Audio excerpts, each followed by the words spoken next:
Hi. Roll call. Trustee Chun Lao, Trustee Aragon, Present. Trustee Gibson, Here. Trustee Silver, Here. Trustee Kwong, Here. Trustee Liu, Here. Trustee Wong. Excused. Is there any public comment on closed agenda items? No public comment at this time. We will recess to closed session. Government Code 54956.9, conference with legal counsel. Government Code 54957.6, conference with labor negotiators. Government Code 54957, public employee appointment. Government Code 9594, Government Code 54957, public employee appointment. We will recess to closed session.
The meeting to order at 6:33. There's no report out of closed session. Roll call, please. Trustee Chin Lau, Here. Trustee Aragon, Present. Trustee Gibson, Here.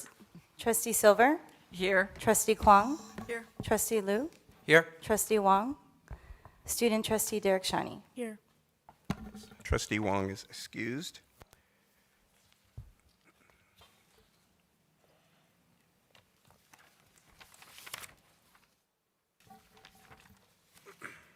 Trustee Aragon, will you do the land acknowledgement? Yes. Pasadena City College is a learning community within the indigenous homelands of the people who have been known as the Gabrieleño Band of Mission Indians of the Shishiquanda Village and Quiche Nation. Tonight, we acknowledge the painful history of genocide and forced removal from this land on which we gather. We also honor the legacy of the African diaspora and recognize that the United States, as we know it, was built at the often fatal expense of forcefully enslaved Black people. We are indebted to their labor and the labor of many Black and brown bodies that continue to work in the shadows for our collective benefit. PCC and its faculty and students recognize that we are all simultaneously teachers, learners, and guests on these lands. This acknowledgement is a small part of an ongoing process of working to raise awareness about histories that are too often erased or forgotten, to recognize our place in this history, and to affirm our commitment to social justice, systematic change, and anti-racism. Thank you. Trustee Silver, will you lead us in the pledge? Pleasure. Please stand if you are able. I pledge allegiance to the flag of the United States of America and to the republic for which it stands, one nation, indivisible, for liberty and justice for all.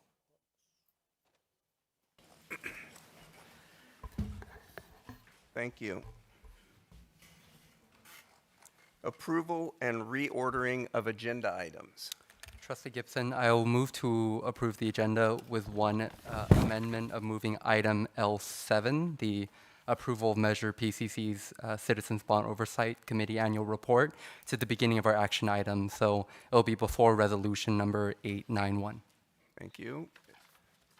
All in favor? Aye. Aye. Second. Second. Second. What do we need? Wait a second. All in favor?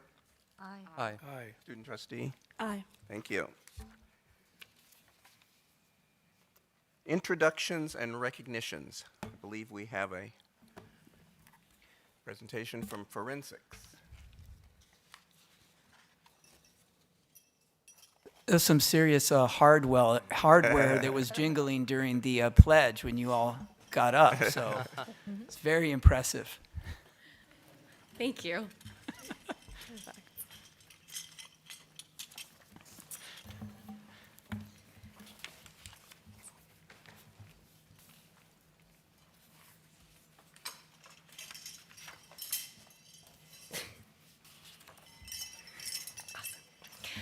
All right, good evening. I'm Jacqueline Yu, the director of the forensics team. Thank you so much to the Board of Trustees for this recognition. Our students delivered one of the most successful seasons in our program's recent history. We tripled in enrollment, retention, and the amount of accolades won. And it was truly a team effort. As the only director, I want to express my appreciation to our community, our alumni, assistants, and of course, these students who helped us not only survive, but thrive. Due to last year's historic milestone of being able to go to South Korea for the first time in our school's history, our students were also able to travel to Greece this year, where we continued as international title holders, earning 4 awards, including second place top speaker in the world. Our moment. Wait, say that one more time. Second place top speaker in the world. Wow. Our momentum continued at the National Championship Tournament, where we repeated as the gold-winning debate school in the nation. And for the first time in our school program's existence, our students were the recipients of the prestigious Bosser Tui Award, which is given to the competitors that best exemplify the meaning of forensics debate. These accomplishments reflect the continued growth, excellence, and heart of our program, and I could not be more proud. Here with me are some of the Nationals teams to talk about their experience.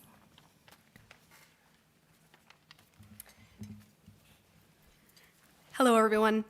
As a second-year student, returning this year gave me the chance to challenge myself, apply everything I've learned, and prove to myself how much I have grown thanks to this activity. I'm so grateful that I got to go to South Korea, Greece, and Nationals twice. I got to compete in events that I love and spread messages that I care about. I placed at internationals for speech and was named second best debate speaker in the world and won 2 national medals, all things that have made their way to my LinkedIn. It was definitely a rewarding way to conclude my time at PCC, and I will continue to carry these experiences with me.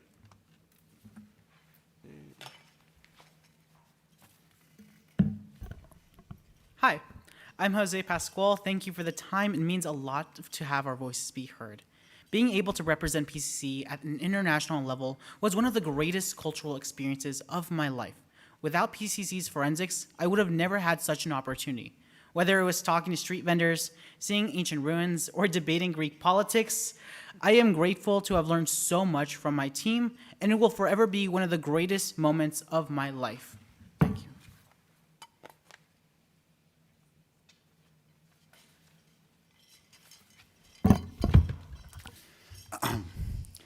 For most of us on this trip, this was the end of our speech and debate journey, and our last time ever competing in college. And more than that, our last time to really represent PCC and Lancers. So this was a really big deal for all of us on the trip. Before the competition, while other teams took their tour of DC, PCC left nothing to chance and ran practices 24/7 in our hotel rooms. And all this practice and hard work really paid off massively. Not only did we double our medal count record for last year, my parliamentary duo earned the Bossard Tui Award for being the highest rated parliamentary debate team in the nation.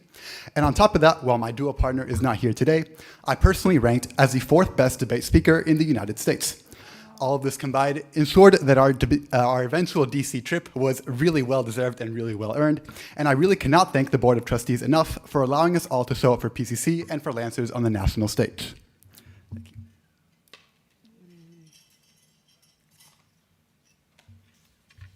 Hi, I'm Daniel Moran, first year at PCC.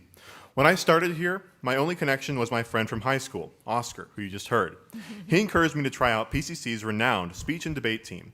I'll admit, I sat in the back of the class at the first meeting, but I still love the connections I saw there and the potential for finding new friends. Flash forward a year, and PCC's forensics team has given me so many connections and great memories. We are not only a team in the classroom, but outside in our personal lives as well.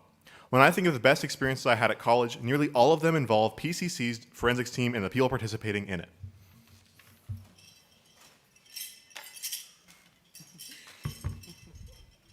Hi, my name is Kendall, or the person making a lot of noise right now. This past year, I've had the honor of being a part of PCC's forensics team. Being on this team has helped me grow to be a better speaker, a better debater, but overall a better person. And a big part of that is because of the coaches and the way they challenged me, supported me, and helped me improve in ways that I never thought I could. Well, without them, I wouldn't be standing here today, or at least not so confidently. And to the Board of Trustees, I want to thank you for supporting this program, as your support allows coaches to help students just like myself grow. Now, the next person is going to be Pearl. She's not here today, but I will play a voice message from her. Hi, my name is Pearl Shea, and I'm a first-year member on the team. While I regret not being here tonight, I'm grateful to be advocating for legislation in Sacramento using the skills that forensics gave me. Throughout my near 10-year involvement in forensics, I've gained a lot of skills. How to understand different perspectives, how to tactfully disagree, how to move audiences, but perhaps most importantly, how to get to the point in under 45 seconds. After 10 years, one might think that things get old, but just this past year alone, under the wings of Jacqueline, Darren, and Umar, my stance became poised, my speeches organized, my logical reasoning sharp, and my bookshelves stocked with regional, national, and international awards. But beyond the awards and argumentation, I've also gained a self-confidence and kindness to myself I've never allowed myself before. There's truly no other activity like forensics, and there's truly no other team like PCC. And so I extend my deepest gratitude to the Board of Trustees for supporting this program and helping students like me find their voices. Okay, there we go.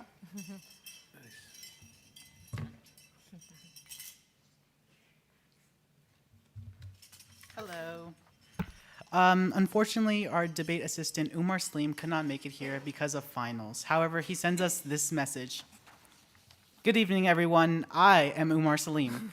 The opportunity to spend my entire undergraduate career in forensics, from Pasadena City College to UCLA, from competing to coaching, has been one of the most meaningful experiences of my life. I am grateful to have contributed to a team that has been victorious regionally, nationally, and internationally multiple times over.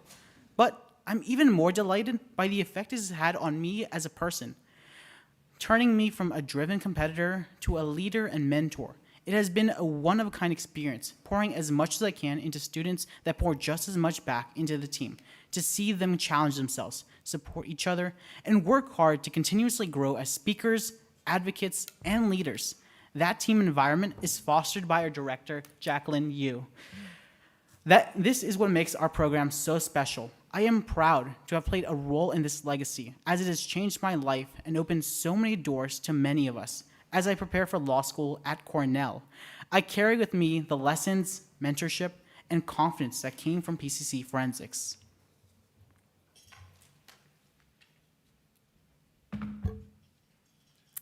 As we celebrate the team's success, students transferring to renowned universities, and finally me receiving tenured, yay, we want to invite you all to our showcase actually on June 1st. And thank you again. We got you all little gifts from Greece as well as DC, and we hope to see you in June.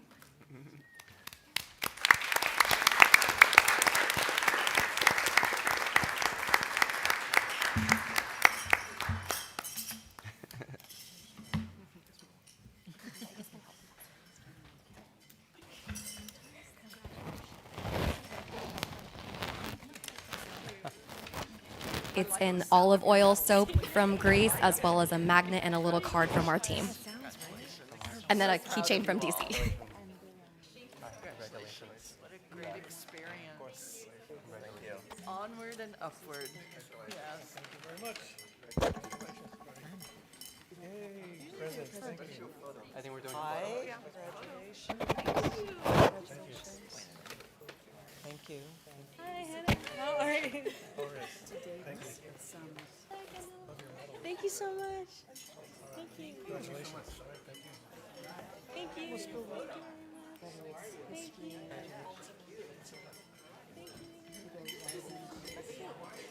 Oh, we're going to take a ride into the law Oh, school. sorry. Pictures. That's right. Oh, But it's in, what is it, a 2+3 or something? someone didn't get one.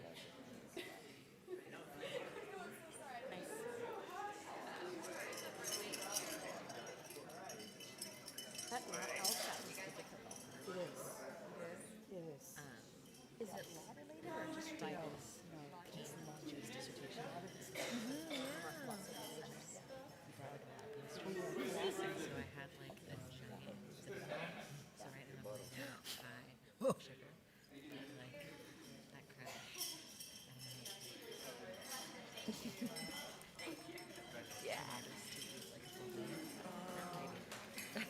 South Korea? I'm so glad he's done. Let's do that trip. Is he gonna stick around? From South Korea. They went to South Korea. Oh, thank you. Oh, wow. I have a bag. Thank you. Yeah. It's going to go into a bag. They didn't go to Greece. Oh, the report is. Brian, did you want to? Oh, yeah, sure, I'll give it Thank to you.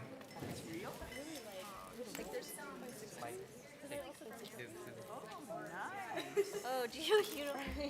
Thank you so much. Wow. Hello. Oh, thank you. Oh, you went to DC. Where's this one from? DC. Love DC. It's an amazing place. Thank you so much, and congratulations to our forensic. Thank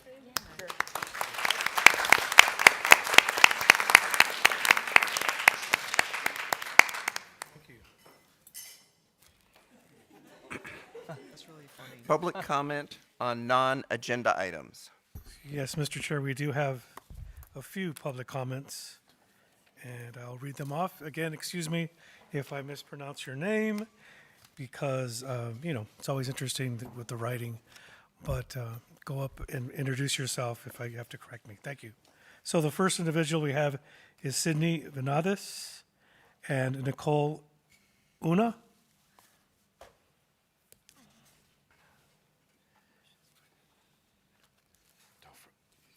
And just a reminder, you'll be timed both up with the lighting. And Audrey, are we still going to have the? Yes? I don't know that it will work. Okay, so we'll do the. Okay, so go ahead. Okay. Hello, my name is Sydney Benadas, and this is Nicole Una. We're both second-year students and APITA student advisory leaders here on campus. First and foremost, happy APITA Heritage Month. We're grateful that PCC is recognizing Asian Pacific Islander, Desi American identities, and supporting our initiatives during this challenging political climate. As a first-generation Filipino American, being a part of these efforts to uplift APITA voices and visibility has been especially meaningful. Through our programs like Spill the Tea and the upcoming API Mobilized Youth program, we've worked to build community, celebrate resilience, and create safe spaces for APITA students and allies. While our final Spill the Tea session ended last week, the meetings led by a licensed clinical social worker fostered meaningful connections and support through the semester. This July, the API Mobilized Youth Leadership Program will welcome incoming APITA students to build confidence, connect with campus resources, and learn from mentors who value identity and intersectionality. Another program offered was Changemakers Empowering APITA Leaders, a 10-week free leadership program that empowered APITA students. Through this program, we explored our culture, identity, and strengths while learning how these experiences shape the way we lead. We also had the opportunity to connect with PCC faculty, staff, and community leaders while building our voices and sharing our stories. Because of Changemakers, 6 students, including myself and Sydney, had the honor of attending and presenting at the Asian Pacific Americans in Higher Education Conference in Anaheim. We shared our experiences and highlighted the importance of APITA initiatives at PCC. These initiatives have been incredibly meaningful to us as we try to balance our APITA identities. They've helped us find community, build friendships, and feel supported in a safe and welcoming space. We ask the board to continue supporting not only APITA Heritage Month, but also APITA initiatives and their future growth. Lastly, I'd like to recognize our fellow student advisory boards on campus, Equipo and Black, for the collaboration and community we've built together through campus events. Thank you. Thank you.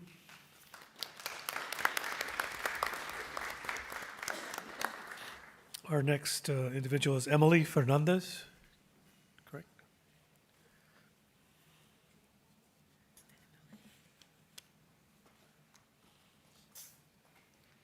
Hello, thank you so much. Thank you so much for the informative presentation last month on the plans for the solar battery storage and EVs. All of these are necessary to create sustainability on our campus and a green future. I appreciate that PCC is working with Accenture. I remember in early fall of 2023, I visited with Laura Fleming, the sustainability manager at Polytech High School, and she discussed how they too had hired a sustainability consultant to assess and audit their campus. What impressed me most was that throughout the process, they included faculty and students in the process. Engineering students learned from the process, as did biology and economics clubs. They learned how to articulate and advocate for sustainability and decarbonization. I hope as we move forward, student involvement will increase. Having a sustainability manager is essential, but even more than that, it is essential that we have an advisory panel as requested by the students in the impressive ASPCC's Decarbonization Advisory Panel letter to the board. This will allow students, faculty, and community members to be an integral part of planning of this campus as we move forward towards fulfilling the goals of Resolution 799. Thank you. Thank you.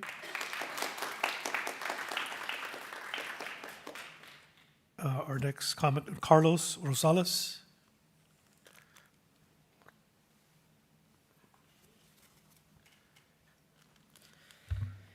Good evening, everyone. I hope you're having a good day. My name is Carl Rosales Jr. I'm a student here at PCC and a member of the Environmental Sustainability Club.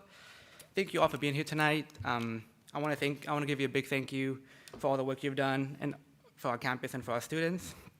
I'm here to ask you to agendize the ASPCC Decarbonization Advisory Panel recommendation letter for the Board of Trustees meeting in June.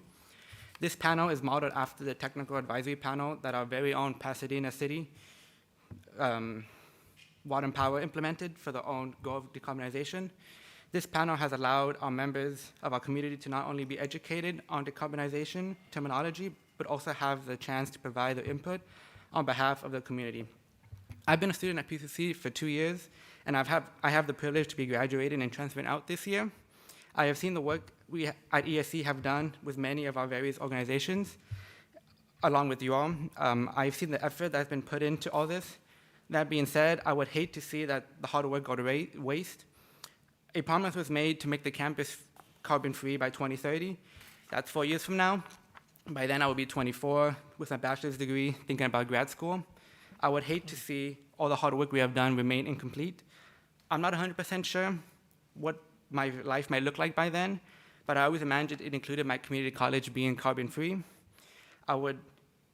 Since I'm transferring this year, I may not be able to see the final product of this proposal, but I would hope you all continue to work closely with the members of ESC to ensure the best possible outcome for our community, our campus, and our students. I hope that this work continues so we all achieve that goal to the best of our abilities. And thank you again for your time, hard work, and let's keep this ball rolling. Thank you.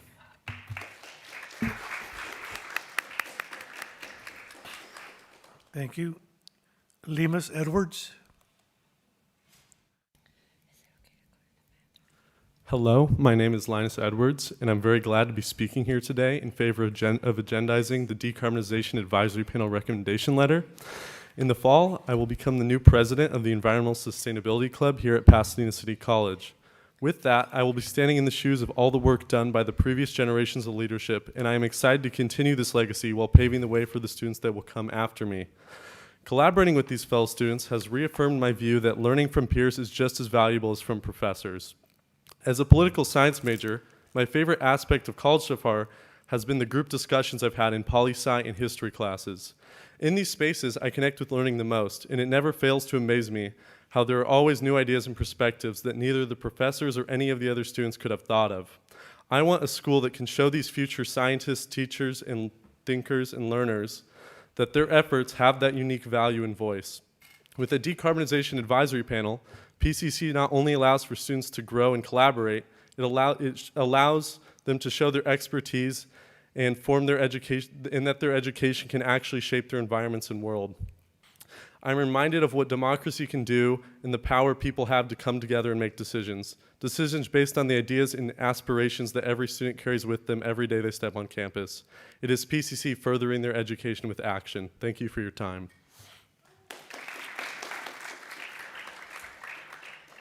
Thank you. Lydia Anomachi. Lydia.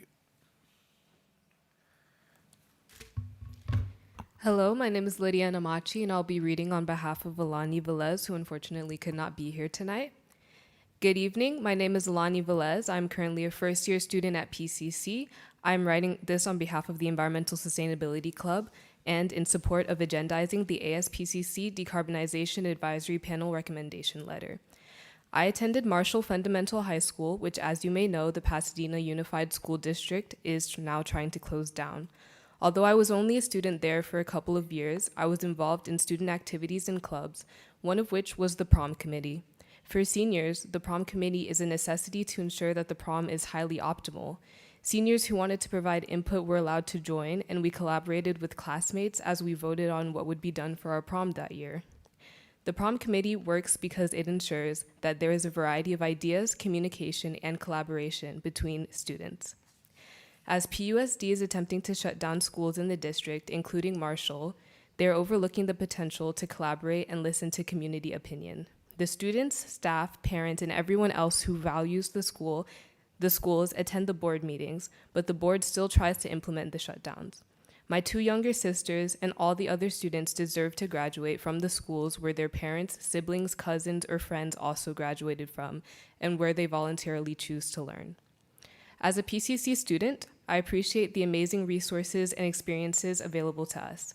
But if we as students, professors, staff, or community members care deeply about Pasadena City College and the community surrounding us, we should invest in agendizing and establishment of a decarbonization advisory panel. Students want to be involved in the decisions made for the decarbonization by 2030 because it is our future, and younger generations' futures that are impacted by the decisions we make right now. Direct community involvement through people like us is what we need to reach the decarbonization goal efficiently and effectively. Thank you.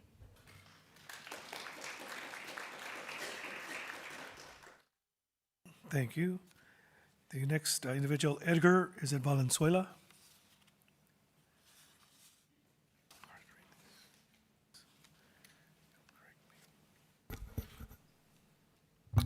Hi, my name is Edgar Valenzuela, and I'm speaking here on behalf of Lee Wang, who is unfortunately under the weather and cannot give his comment. Hi, my name is Lee Wang, pronouns he, him. I'm currently a student at Pasadena City College, majoring in Child Development Administration. I am also a preschool aide with Pasadena Unified School District. We are here to request the agendization of ASPCC's Decarbonization Advisory Panel's recommendation letter. I believe that this initiative will not only help our generation, but future ones as well. When I first started my career, I did my fieldwork at Pasadena City College's Child Development Center, down the street from the main Colorado campus. I went there every day for a whole semester and worked with the wonderful children, ages 2 to 3, in Ms. Nympha's junior preschool classroom. Every day I go there and see the children that have such a bright future ahead of them. They are smart, diligent, and not only about themselves, but the world around them as well. A lot of these students are children of the staff members here at PCC, of which I had the privilege of meeting many during my time there. Some of these children also belong to the students who are currently taking classes on campus.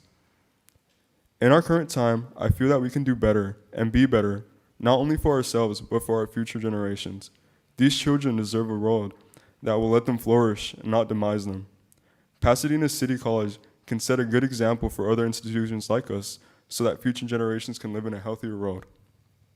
By implementing the Decarbonization Advisory Panel, Pasadena City College will not only demonstrate our commitment to uplifting current student voices, but future students as well, including the children I taught at the Child Development Center. Will you join us in this fight for the future? Thank you for listening. Thank you. Kalani? Correct.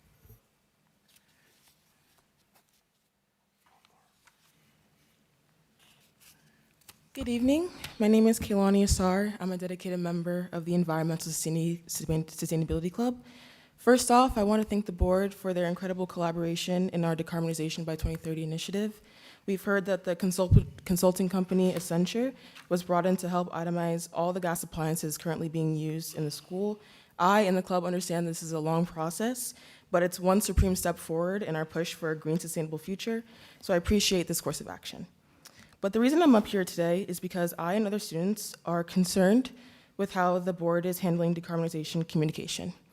My AP government teacher in high school changed my life when he said, "The power of the voter is only as strong as he or she thinks it is."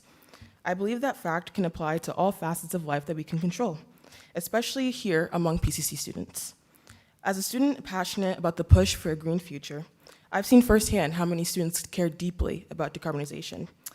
Yet when it comes to progress, we are only offered vague timelines that we rarely get updates on unless we ask. And what happens as a result? Unmotivated students who feel the movement they have blood, sweat, and tears for is now out of their hands. And that is why I come up here to ask you to agendize the ASPCC's letter in support of the Decarbonization Advisory Panel at the next Board of Trustees meeting in June. We've accumulated over 75 signatures on our position for students encouraging this idea. And it's because of a simple fact.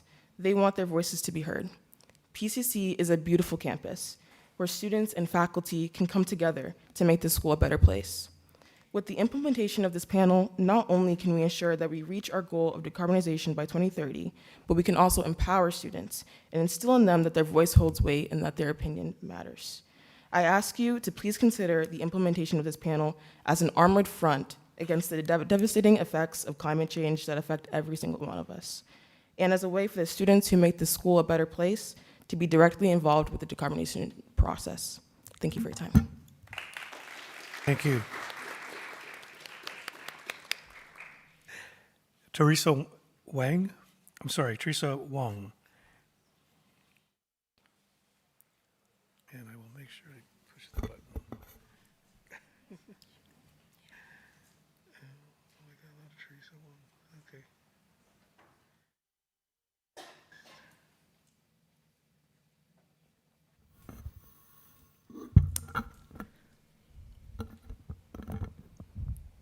All right. Hi, my name is Teresa Wong. I am an English student and aspiring teacher at PCC, where I am the president of Environmental Sustainability Club. Just really quickly, I wanted to, thank everyone on the board, associated students, for your patience and collaboration throughout this entire process, and also everyone who has supported us as well.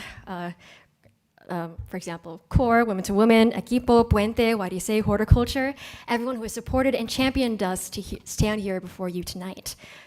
We're here today as students, for students, to request the agendization of ASPCC's Decarbonization Advisory Panel recommendation letter for June's Board of Trustees meeting. We're here because we want to be involved in the decision-making process as PCC continues its pledge for carbon-free electricity by 2030.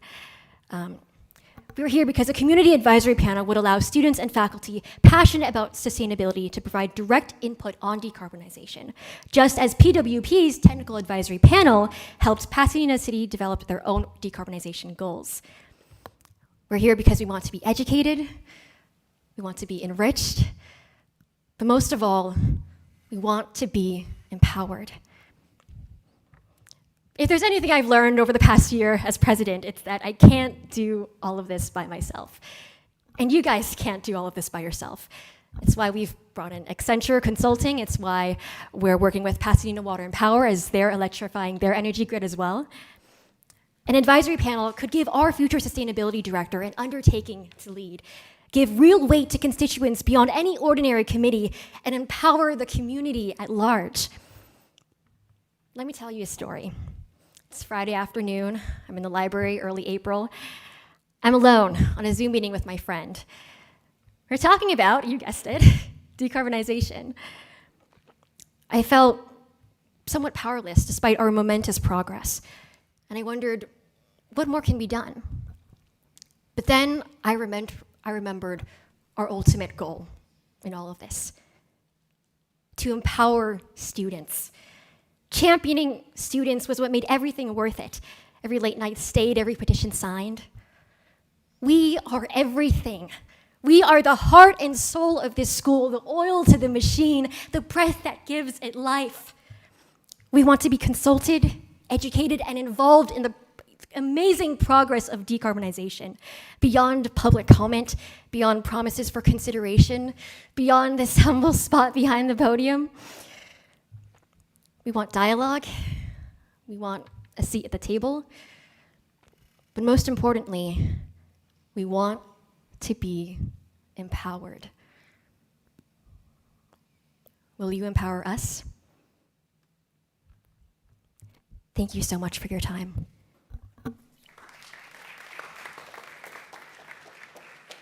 Thank you very much.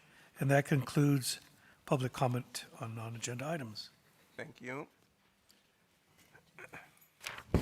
Approve minutes for Board of Trustees regular business meeting number 30. So moved.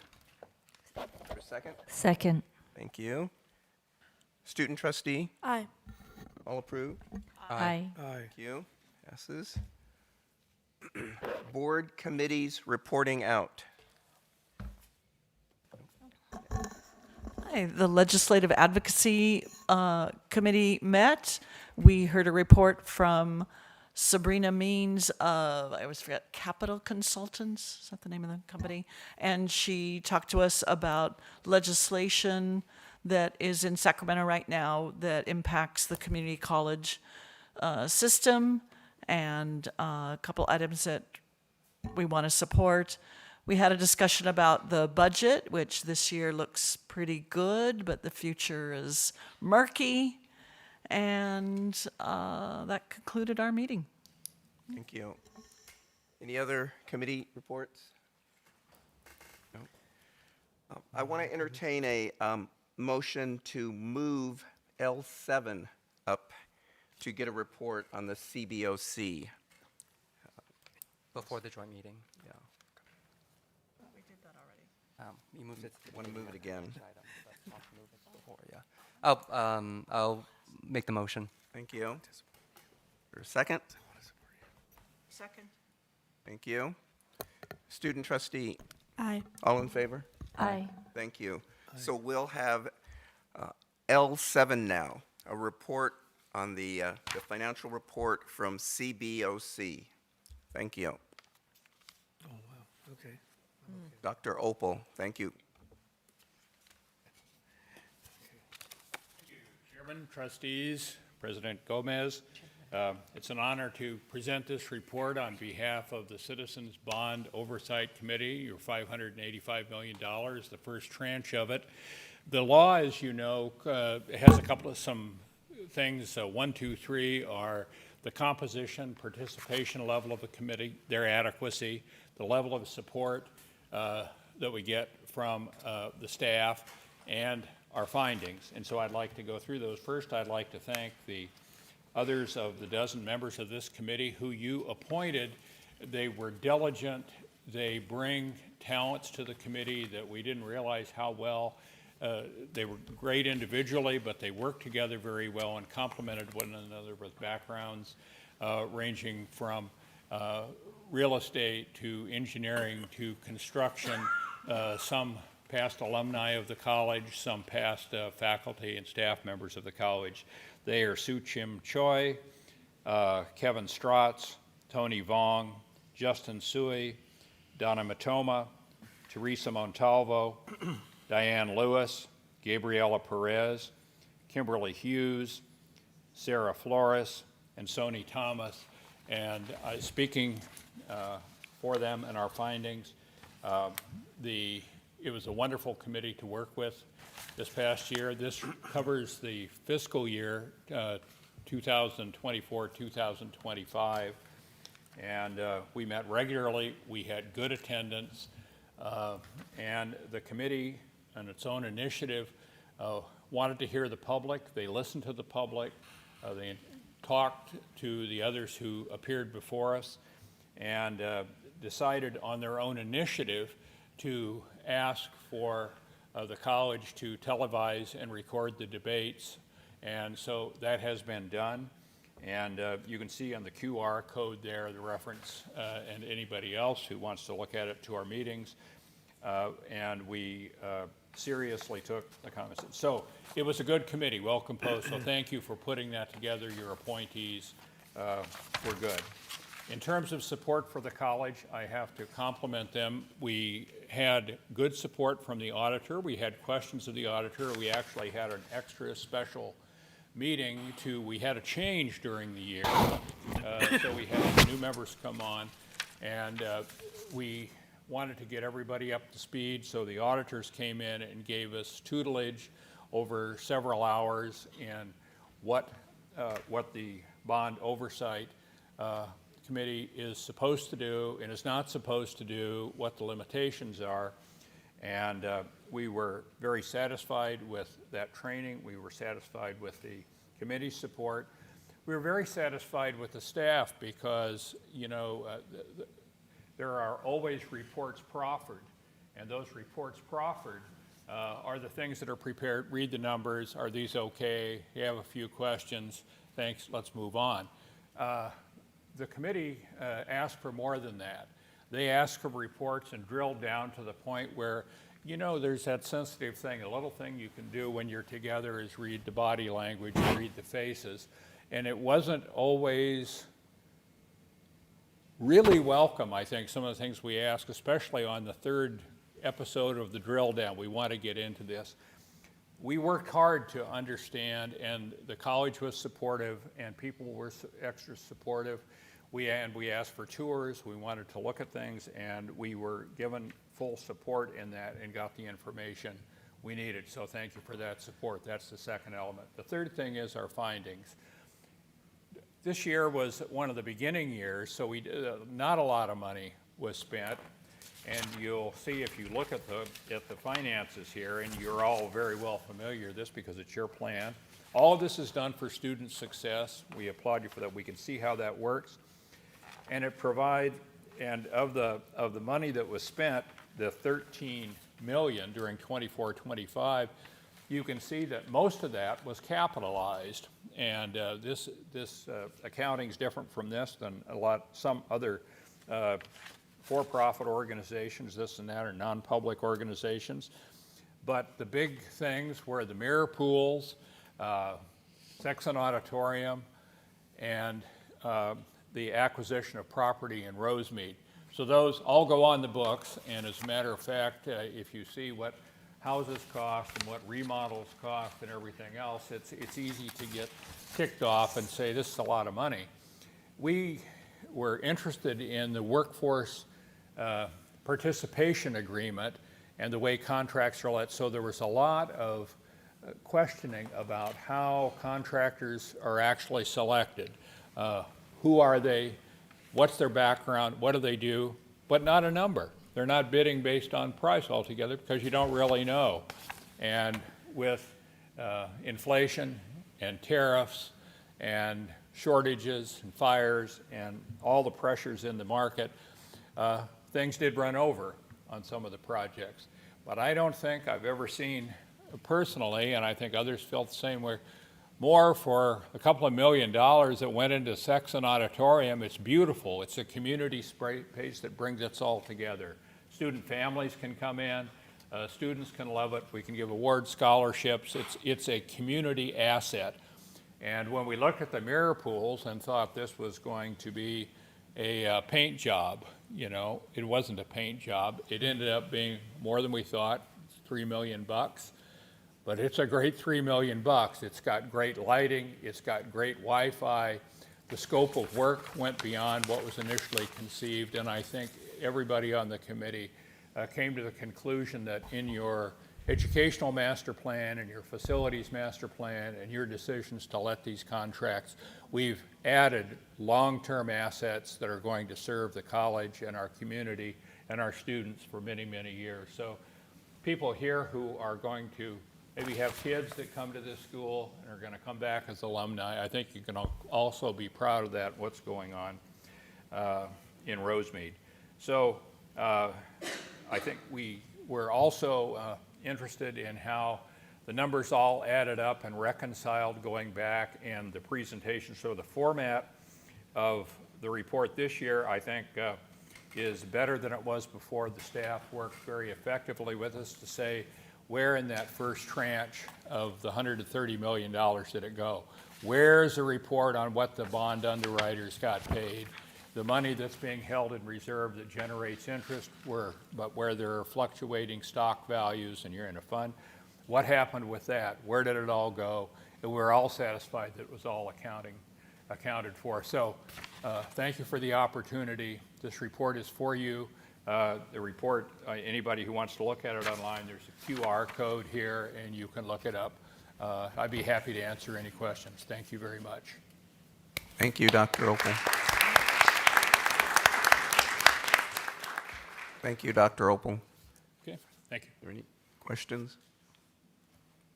Just wanted to share my appreciation, Dr. Opel, and for the work of you and your committee on this report and in all of your meetings. It really helps us maintain, fiscal responsibility for the use of our bond money. So just wanted to share my appreciation and say this is also a greatly presented report. And I think a lot of people in the public will appreciate being able to read through this and see how we're using our funds. Thank you, Dr. Opel. Thank you. Another? Thank you. Thank you very much. It's now my pleasure to welcome Student Government, you have the floor.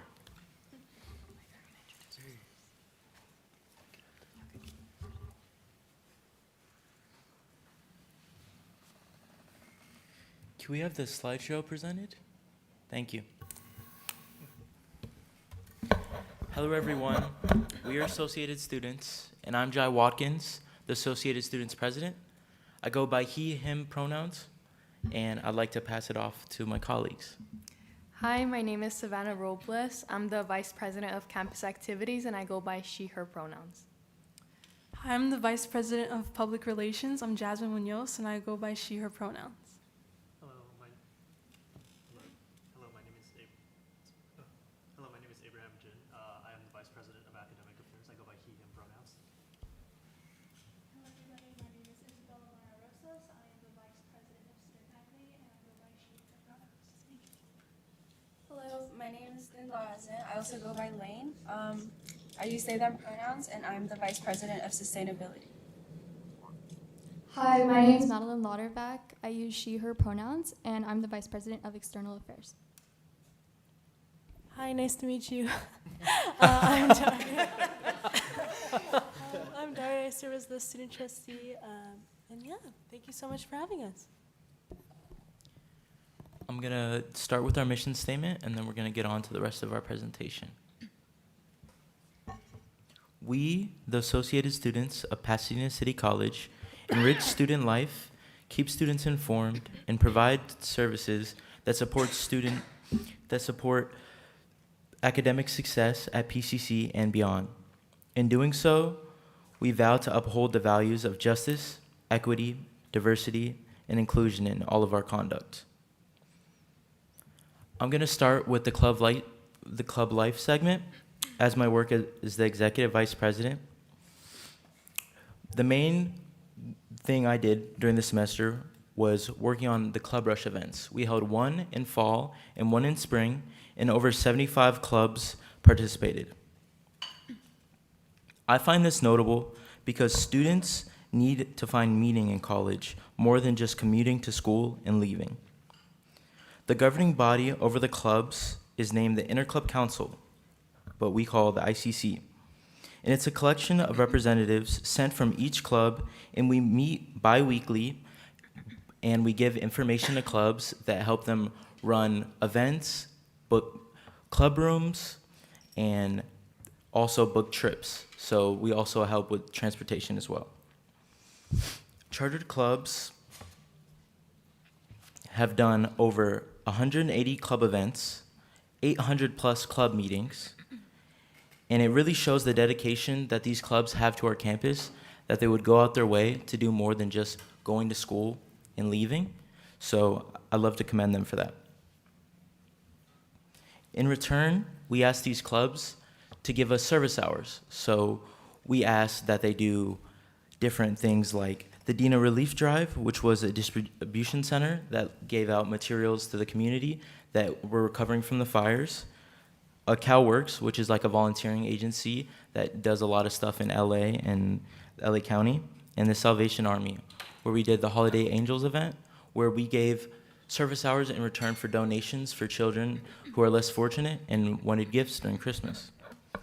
So that ends my slide, so I'm going to move on to my colleague Savannah. And okay.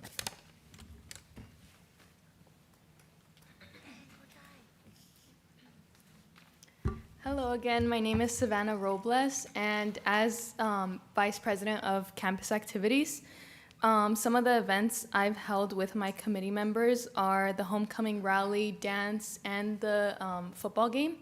I've also had movie nights, a sip, sync, and socialize event. But throughout the years, AS as a group has sponsored 50 events this whole year. And some of my main priorities throughout my term was student engagement and breaking stereotypes, especially those that say community college is socially dead, as well as diverse programming. Overall this year, I held 8 events and 2 collaborations within those 8 events. One with the AS Vice President of Business Affairs and the other with the AS Vice President of Student Services. Hi again, I'm Jasmine Munoz, the Vice President of Public Relations. Some of my priorities for this year was to expose students to as many resources as possible to help support their journey here at PCC, as well as to motivate students to contribute to student life on campus and find their community here. Some of our major campaigns on socials was our Center Spotlight campaign that highlighted a different resource that PCC has to offer. We tried to target when students would need the resource the most. So for example, we targeted the transfer center during finals or during a transfer application season so that students are aware of the resources that are offered to them. And now I'd like to hand it over to our student support group.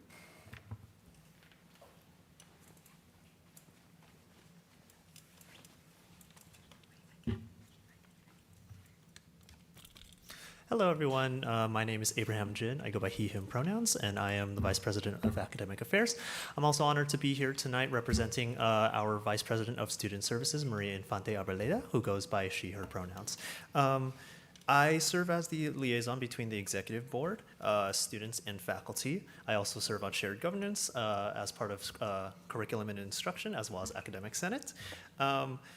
At the beginning of our school year, we actually realized that we have a lot of overlap between academic resources and student service centers, so we decided to work together for a lot of our events. You can see that our overall goal was to ensure that all students can access academic and student support resources by identifying gaps in access and promoting campus engagement. For my part on academic affairs, we hosted quite a few events. We had a talk about transfer, which was an application support in collaboration with our transfer center. We specifically hosted it at night because we wanted to also give our night students an opportunity at accessing these resources. We also held our farewell fair event during the spring, which was a transfer celebration event, and it was one of our fun events where we both had informational stuff as well as some things to lighten the school spirit, to allow students to represent themselves. You can see in that middle image, that is my committee, the Academic Commission, with the little frames that we made. The goal of academic affairs is to support every student's academic journey, no matter where we are. Alongside with these things, we also made sure that our merch was both usable and reusable. So some things like the tote bags that we made are meant to allow students to have, to be able to use them long into the future, well after they transfer to whatever school or program that they go to. On the student services part, we've also had quite a few events. We've had our Halloween trick-or-treat event, the Winter Finals Relaxation Week, as well as a few Easter events, the Gallery of Feelings, as well as Finals Relaxation Weeks to help students take a little bit of the edge off before finals come over. We've also worked together on two big events, including what I would say is our proudest event, Foothill Fall Fair Resource Readiness. This was an event to with the intention of closing the gap between the Colorado and the Foothill campuses. We brought a lot of our resources over there and encouraged students to both connect with the resources here as well as sign up for classes on our credit side. You can look at the numbers there. For our Foothill Fall Fair event, we had 205 attendees, and including within that was 119 non-English students, mainly Mandarin-speaking and Spanish-speaking students. This highlights our commitment to our diverse student population. Alongside with this, we've also had various initiatives that we've worked together with. We've worked on a student rights PSA, as well as I chaired the AI working group as part of Academic Senate. Alongside with this, I'd also like to highlight our student transportation fee, which is actually on the ballot right now for our Associated Students elections. We're very proud of this sustainability measure, and we know that it prioritizes student accessibility.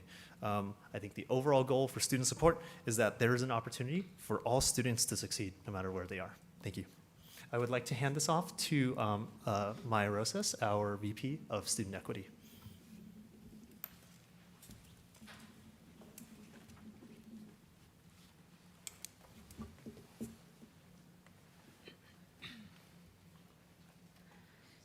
Hello, everybody. Thank you for having us again. My name is Isabella Maya Rosas, and I am the Vice President of Student Equity, and I use she, her pronouns. For equity, missions and values that I've had this year were to foster spaces that everybody can take part in each other's cultures, the necessity of having student representation on campus, and then lastly, collaboration with other centers to target other places on campus. And some centers that I partner with this year would be Puente, Ale, Clave, IEDJ, the English and Languages Divisions, BSSC, as well as others. And some events that I've had this year was Dia de los Muertos, I had Diwali, I had Lunar's New Year's, and the most recent event that I've had was Earth Day, celebrating our planet and cultures, and I partnered with the Vice President of Sustainability here. And what we had there, we had 14 clubs and organizations. We had a dedication tree where individuals were able to write down what they appreciate about the earth, as well as ways that they would be able to be more sustainable. And then lastly, we had brochures, fact sheets, and then student advocacy. Now I would like to pass it over to the Vice President of Sustainability. Thank you. Hello, once again, my name is Lane. I use they, them pronouns. And when I decided to go for this position, I saw sustainability as an equity issue. I believe that the student population at PCC had an innate desire to care for our environment, but because of systemic barriers, people were often discouraged from choosing sustainable practices over more convenient ones. So with this in mind, I championed our individual agencies, encouraged advocacy work, and provided mutual aid in the form of free thrifting events. I hosted 4 events with 1 upcoming event, including the 2 multiple-day free thrifting events that were completely run on community donations, with the one in spring also including a clothes mending workshop where we gave out mini sewing kits, which was part of our practical and also practical merch also intended for longevity. We also had a DIY holiday gift wrapping event, and again, the Earth Day event in collaboration with the Student Equity Committee. And coming up is a documentary screening on Earth's greatest polluter. And on top of these events, my committee and I proposed the addition of sustainability bylaws into our ASBCC constitution. I also was working on the transportation fee working group, and worked with the External Affairs Committee to research, compile, and make accessible education on AI and sustainability advocacy. And we're also working on an initiative to encourage more community input in PCC sustainability efforts. So, thank you. And I want to pass it over to the student advocacy group.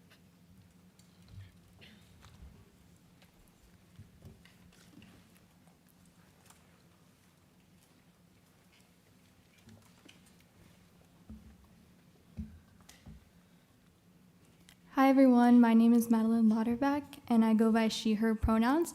I'm the Vice President of External Affairs. So what my committee does is we lobby on behalf of PCC students' needs on a local, state, and federal level. And we also brought civic engagement to the campus through a few events this year. I'm also the PCC delegate for the Student Senate for California Community Colleges. And as you know, we went on multiple lobby trips in Sacramento and Washington, D.C. this year. So regarding our legislative priorities, on a state level, we lobbied to maintain free public transportation for all PCC students. And we also lobbied for data protection for undocumented and mixed status families.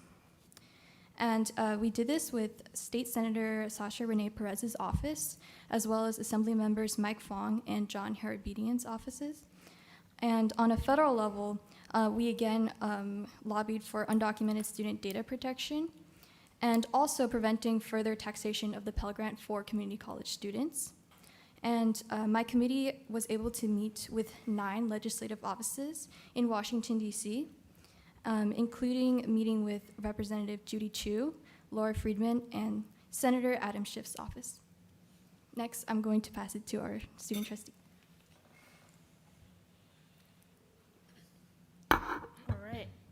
So, this year, I also participated in a lot of the lobbying trips that our college did and brought us along with, and also Madeline facilitated with our committee, lobbying committee. And really just my mission and vision for the role of student trustee was to build community at PCC with students. I hosted a lot of different events centered around that idea. I hosted a bystander intervention training event, and it was essentially bringing students together and promoting allyship, especially through difficult times socially in our country. Also, I hosted the Take Back the Night event alongside the Office of Student Life.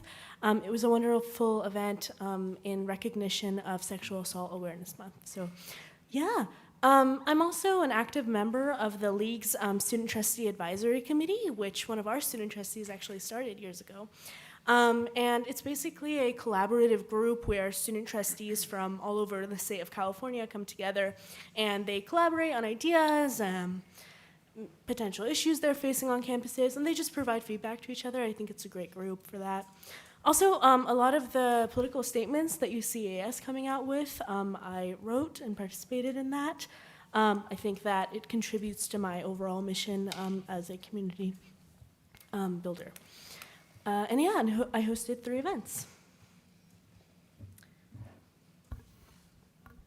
Next slide. Forward it. Forward. Sorry? On the computer. On the computer. The arrow. On there? Oh, sorry. My bad. I've never been here before, so. So yeah, I just wanted to share some of the priorities that we've had as AS this year. We're all a very obviously diverse group of students, so we've had a lot of different initiatives that we've worked on. Firstly, I think we understand that you might be aware of some of the details here that we're going to discuss, but as representatives of the student voice, we feel that it's important for us to share these priorities because they matter to us as students. So firstly, the institutionalization of crucial student programs. As a student program ourselves, we see and recognize the crucial efforts of other student-led groups. One student group, Equipo, has particularly shown in their immense alignment with the college's values of promoting equity-minded learning and contributing to students' academic, personal, and professional lives. They support a group of over 10 active student leaders annually, and they've supported over 50 student leaders since 2020. They have engaged over 1,000 PCC students annually through events, workshops, and outreach, and possibly most aligned with the college's values, Equipo student leaders have achieved a nearly 90% retention and completion rate, which is incredible. Additionally, Equipo students participate in 3 to 5 shared governance committees on average each year, making them a crucial part of the fabric of the very college. They are, unfortunately, however, currently funded only by temporary grants, and so where our advocacy lies is in order to support their longevity, we find it a priority to advocate for sustainable and permanent funding sources for this crucial group of students. This funding source could not only support the individual students of Equipo, but also guarantee their advisor is supported in remaining with her role. We continue to stand and advocate with this incredible group of student leaders who play an integral role in advancing the college's mission as a Hispanic-serving institution. Secondly, one of our big advocacy priorities this year has been visibility. As student leaders, we represent a vastly diverse group of students, obviously. Our students come from so many backgrounds, meaning they come from a lot of different circumstances and families. And a big priority for us has been making sure that students feel a sense of belonging at the college, helping them build community. However, we do know that the current, obviously, political situation in the country is dire, and so many of our students, namely our undocumented students, remain unprotected in the instance of their data. We would certainly support any protection initiatives the college would pursue in the future to guarantee our students peace of mind. Third, student representation. One of my favorite aspects of being a PCC student is seeing the immense diversity on campus, which I've even spoken about several times in the last 2 minutes. I'm certainly not alone. Students have managed to build communities and important networks on this campus just by being exposed to the vast diversity that we have. AS would be obviously in much support of any initiatives the college takes and its commitment to a diverse faculty and staff that reflects the diversity of our students. And fourth, and probably one of the most important things we have on here on our priorities, is the Foothill, our CSC campus pantry. We understand that there has been a lot of progress in this initiative already, and that it's in the process of development, which we're of course very grateful for. One of our most crucial advocacy priorities is supporting CEC students from our Foothill Fall Fair, which Abraham talked about, all the way to supporting their goal of having a food pantry on campus. Currently, the CEC has food drives where boxes of foods and goods are given out every 2 months, which I'm sure they're very grateful for. This crucial assistance certainly mitigates their situation temporarily, but it is important that we expand on this initiative with the addition of a food pantry or food lockers on their campus. One of the main reasons why this is an important cause for us is because due to the demographics of CEC students, they are hit especially hard by socioeconomic circumstances that you see today. The head count of CEC students is currently above 5,000, most of whom are non-traditional learners who face unique challenges, such as not being eligible for financial aid because they aren't taking classes for credit, right? We acknowledge that the long-term solution for this issue includes allocating more resources toward meeting students' basic needs. Thank you very much, and let's get to the next slide. So we just want to really thank the board for their partnership and their solidarity with us, having open door policies where we could talk to you and approach you at any time. We think that allyship is so important in order for the college to go on, and especially with students. So thank you very, very much, and we're open to questions now. Thank you.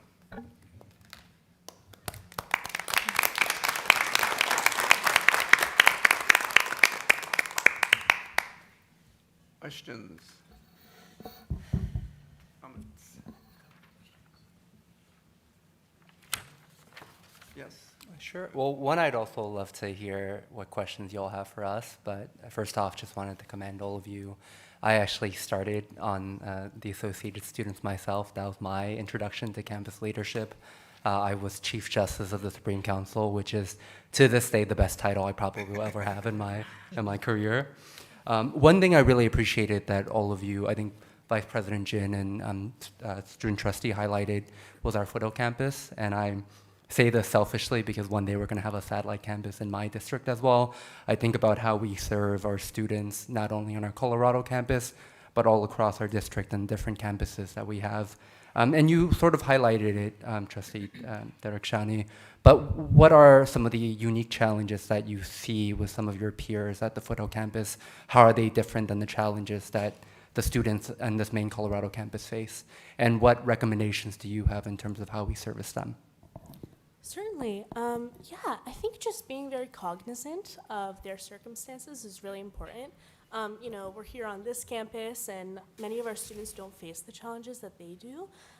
As I spoke about earlier, they have about 5,000 students, let's say, and many of them, if not most of them, are non-traditional learners. Sometimes it's a language, they don't speak the language. Sometimes it's not being eligible for financial aid, you know?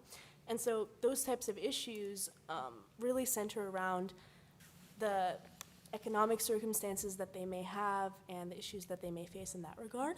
And so basic needs, as we highlighted, is such a crucial and important thing that could really help strengthen everything that all the initiatives that are going on over there, because I think as students, we encounter this a lot as student leaders, is that students feel like if basic needs aren't there, nothing else is there. They can't function as students if they don't have the basic needs that they desire, right? So I think that that is a really big priority for us to have, and we continue to have. Thank you. You know, I would ask what percentage or guesstimate of outreach do you think the student government has to the general student population, and do you have suggestions for how a larger percentage could be reached? Yeah, so percentage-wise, I think that our Vice President of Communications has a lot of insight into like specific like social media insights, how many students we're reaching in terms of that. Jasmine, would you like to touch on that? I think we have a pretty good reach in terms of like student population. Of course, on our Instagram, we have almost 5,000 followers, and that doesn't match the number of students that we have. But I think that doesn't reflect the outreach that we do have with students. And I mean, based on like all the events that we host and the different people that show up, I think that our reach grows with each event. So. Thank you. And you asked for advice, so if I may, I would say it's so important to be present in the circles of students. I know that I share this with our next cohort who are currently doing their elections and they're running for our positions. I say that it's so important as a leader to be around your constituents, to be in their circles so that they feel comfortable talking to you and sharing their concerns with you. We wouldn't have known any of this stuff that we shared with you today if we weren't involved, right? If we weren't in their groups, right? So I think that is just so integral to our advocacy. Thank you. I have do you want to go ahead, Tammy? Go ahead, Tammy. I just wanted to commend the students on the magnificent programs that you've crafted for your peers, because what you're doing is so important in keeping students in school, keeping them connected to other people, which affects mental health. So you're really making a difference in the mental health of your fellow students, keeping them here, keeping them learning, and whoever's doing your flyers is very creative, and I want to commend the artist who makes those beautiful flyers as well. So I wanted to thank you for your leadership. I know how it is to be a student leader. It wasn't too long ago that I was a student leader, but thank you so much for that. So I have a couple of questions. The first one is, how many of you are transferring or graduating? Maybe you can just raise your hand if you're transferring. Oh. Yay, yay. I say transfer, you graduate. So then I would encourage you, to continue. This is an excellent learning, I was going to say training ground, but in either way, you're already leaders if you go to your universities. I hope you continue to stay involved, especially in student government. It's very important. So that's what I'll say on that. And those that are sticking around, great. I'm glad you're still here. I hope you stay involved. I know I have this number somewhere, but I want to also acknowledge your advisor back there. I know Carrie Fuso's back there, and she works hard.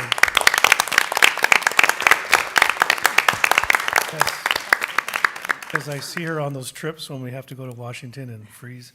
But the question I have is, I know I have it somewhere, but I just want to hear it for the record.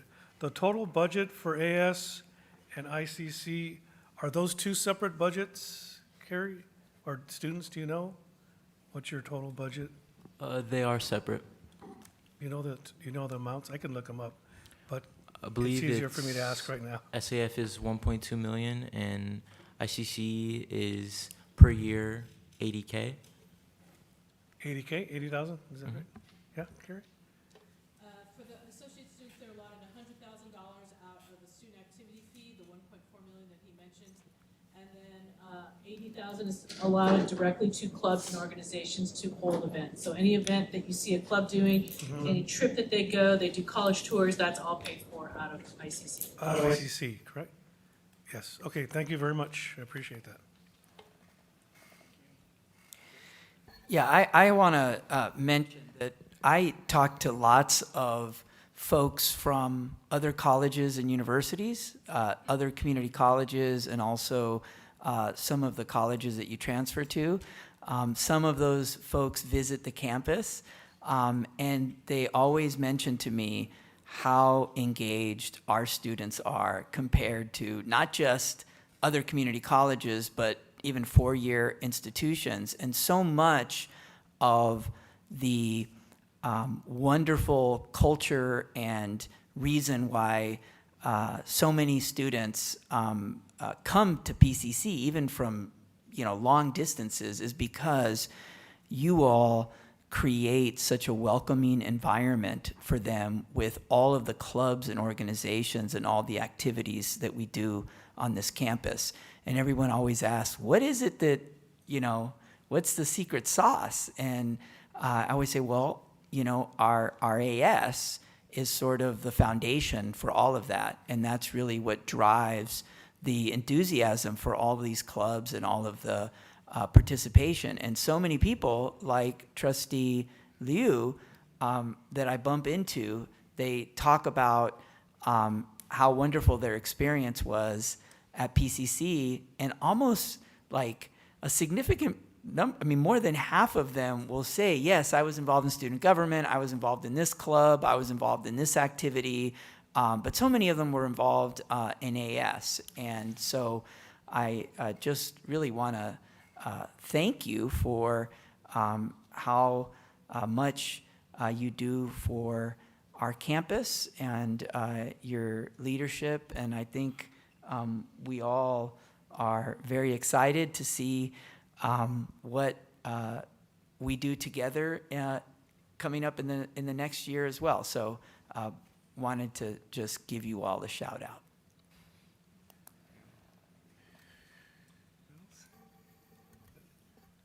Well, I want to thank you very much for all the work you do. I realize the time it takes, the dedication, and the concern for your fellow students and for the campus as a whole. So I want to express my appreciation for each and every one of you for the effort, the work, and the success you've had with student government. Thank you so much, and thanks for presenting your report today and giving us information about all the activities you're involved with, or most of the activities you've been involved with. Thanks so much. I appreciate it. President Gibson, yep.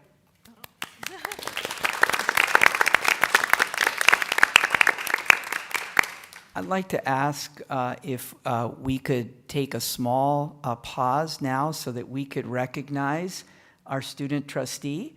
Today is going to be our last trustee meeting, and we want to recognize you and give you a little memento for your participation this year in our board. So can we do that? Yes, okay.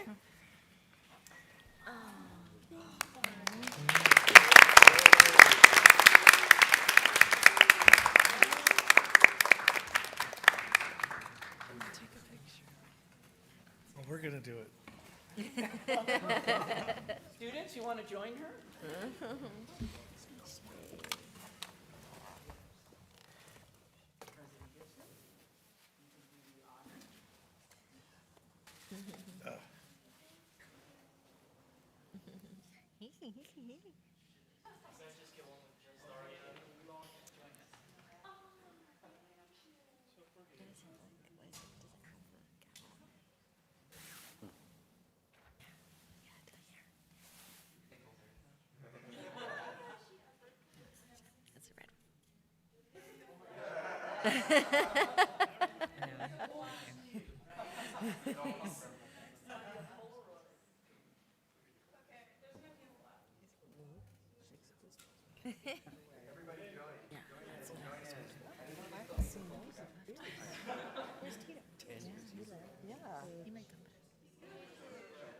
He's signed up for public comment. Unless he withdrew. I wouldn't trust those things anymore. So I should see those numbers.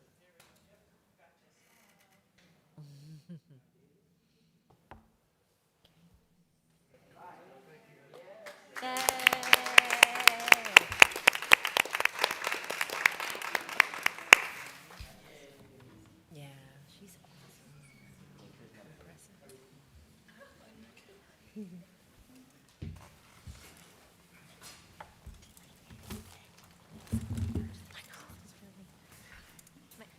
Thank you.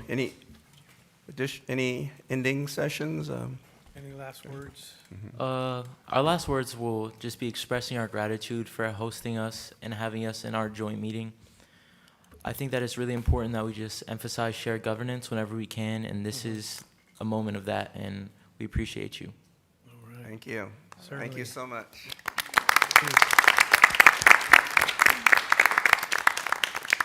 May I? Yes. So congratulations, Daria.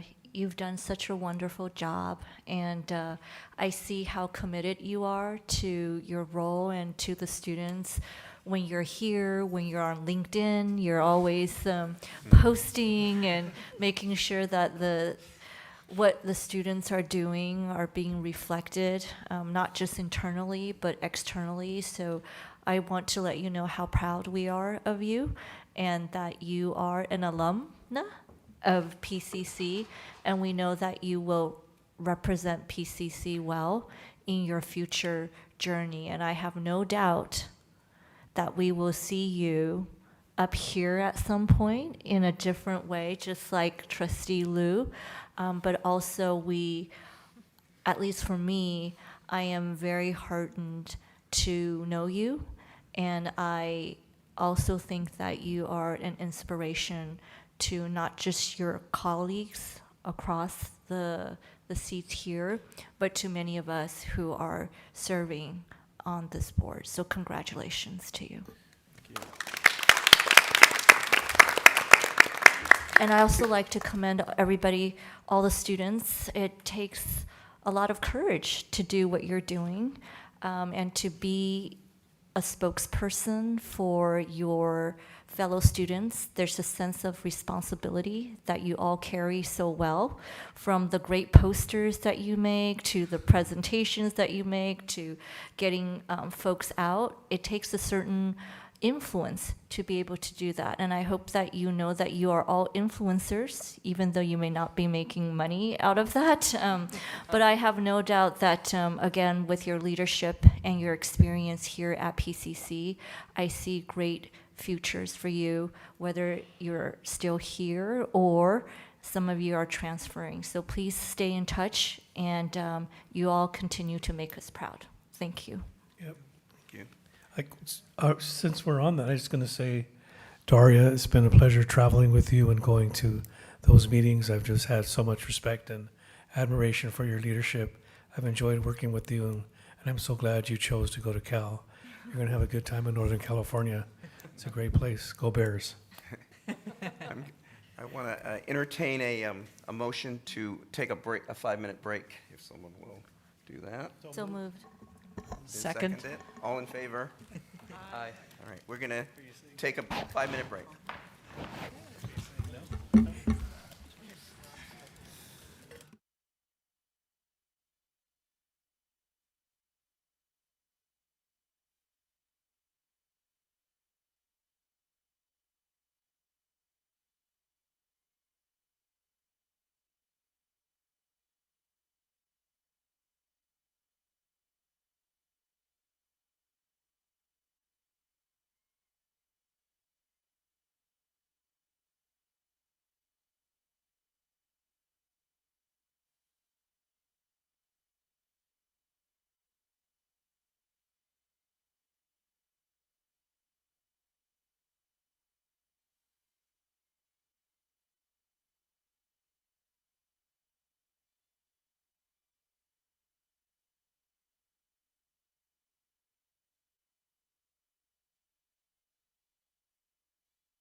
Next item, combined consent calendar. Move to approve combined consent calendar consisting of items G1 through J19. Second.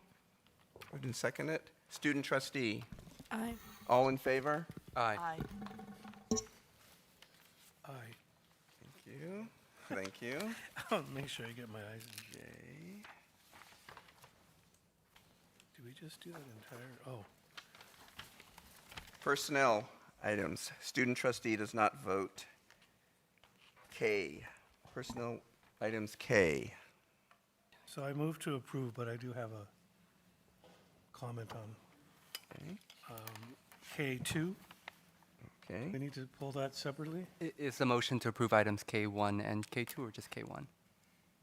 So motion is to approve K1, because I do want to say something on K2. I'll second that. Thank you. All in favor? Aye. Aye. Thank you. Item K2. I'll move to approve that. Do we need a second so we can discuss it, or? Sure, that's fine. Ryan? Second. I just wanted, because I think those are, two very important positions. I know all our vice president positions are important. And just for the record, I just wanted maybe Dr.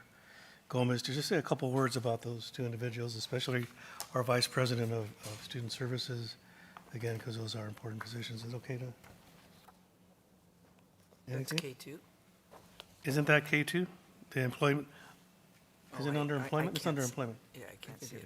I think it is, The yes. current ones or the old ones, or? Just the current ones. So the two current hires, correct? On your executive staff, it is. VP, student affairs.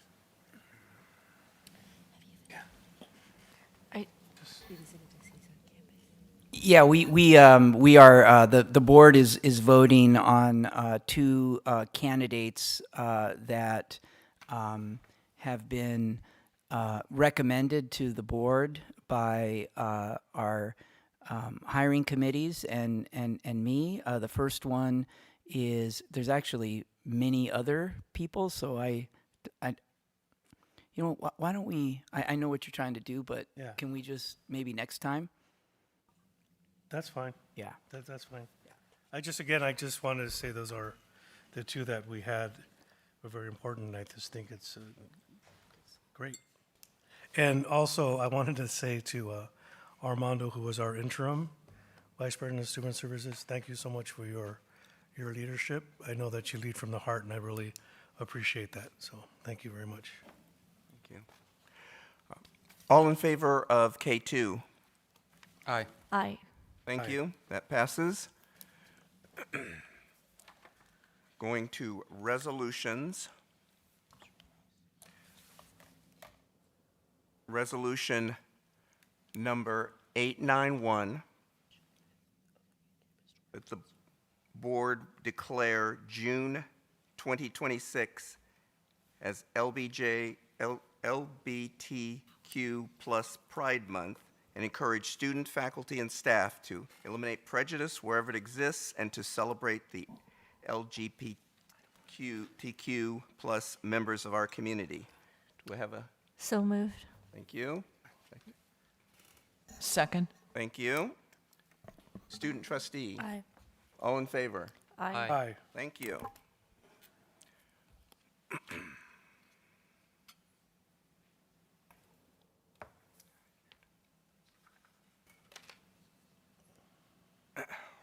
Resolution number 892, that the Board of Trustees of Pasadena City College, Community College District declares May 2026 as Foster Care and Foster Family Recognition Month, encourages all members of our community to volunteer their time and talents on behalf of children in foster care and to support and recognize the commitment of foster families and professional staff who work with these children and youth. So moved. Second. We do have public comment on that Okay. at this time. Yes? So we have public comment from Tito Altamirano. I just want to make sure I have your last name in there. like a single name. Yeah, no worries. Don't worry, It'll Okay. be less than 3 minutes. Just good evening, everybody. Thank you for allowing me to be here. I first want to thank, again, the board for bringing forward this resolution recognizing Foster Care Awareness Month. At PCC, this work is deeply personal and deeply intentional. For years, PCC has worked to become a place where foster youth students are not only welcomed, but truly supported. A place where social workers, caregivers, and community partners confidently refer students because they know our staff will go over and above for them on a daily basis. That work happens because of the incredible commitment of our foster youth team, our campus partners, and the many community organizations that continue to walk alongside our students. Recently, we hosted Judge Shumako McCollum and partners from the Superior Court of California, LA County, at the Edmond de Roman Courthouse. One piece of feedback that stood out to me, they showed that they were very impressed of the many resources and supports available to foster youth students here at PCC, and that they now felt prepared to refer students and families directly to our college. That matters. It means the work is being recognized beyond our campus walls. It means students are finding community here, and it means people recognize that PCC is serious about supporting current and former foster youth students. This year is also especially meaningful because PCC is celebrating 10 years of the Next Up program. PCC was one of the first community colleges in California to implement Next Up, over the past decade, hundreds of foster youth students have been served through the program. But above all, tonight is really about our students and their resilience. Our students continue to overcome tremendous barriers while pursuing certificates, degrees, careers, and transfer opportunities. Their resilience is not just about surviving difficult circumstances. It is about continuing to believe in themselves and in their futures despite those challenges. I also want to encourage the board and the campus community to visit the quad this month, where we have banners recognizing and celebrating our graduating foster youth students, along with chalk art created as part of Foster Care Awareness Month. It's a powerful reminder of the students we serve and the community that continues to stand alongside them. And lastly, I'd also like to invite the board and campus community to join us in this coming Monday for our Foster Youth Ally Training. The training will focus on increasing awareness of the foster youth experience, reducing stigma, and helping us continue building a campus where our students feel seen, supported, and empowered to succeed. So on behalf of our students and our team, thank you for recognizing Foster Care Awareness Month and for continuing to support this important work here at PCC. Thank you. Thank you. It's been moved and seconded. Student trustee? Aye. All in favor? Aye. Thank you. Passes. Resolution number 893, that the Board of Trustees of the Pasadena Area Community College District declares May 2026 as Asian Pacific Islander Desi American Heritage Month. So moved. Thank you. Second. Moved and seconded. Student trustee? Aye. All in favor? Aye. Aye. Thank you.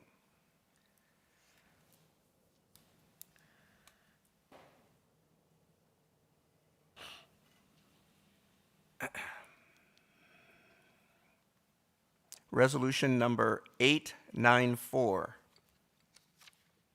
that the Board of Trustees hereby recognizes and honors the contributions of classified professionals to quality education in the state of California in the Pasadena Area Community College District, and declares the week of May 17th to 23rd, 2026, locally as Classified Employee Appreciation Week in the district.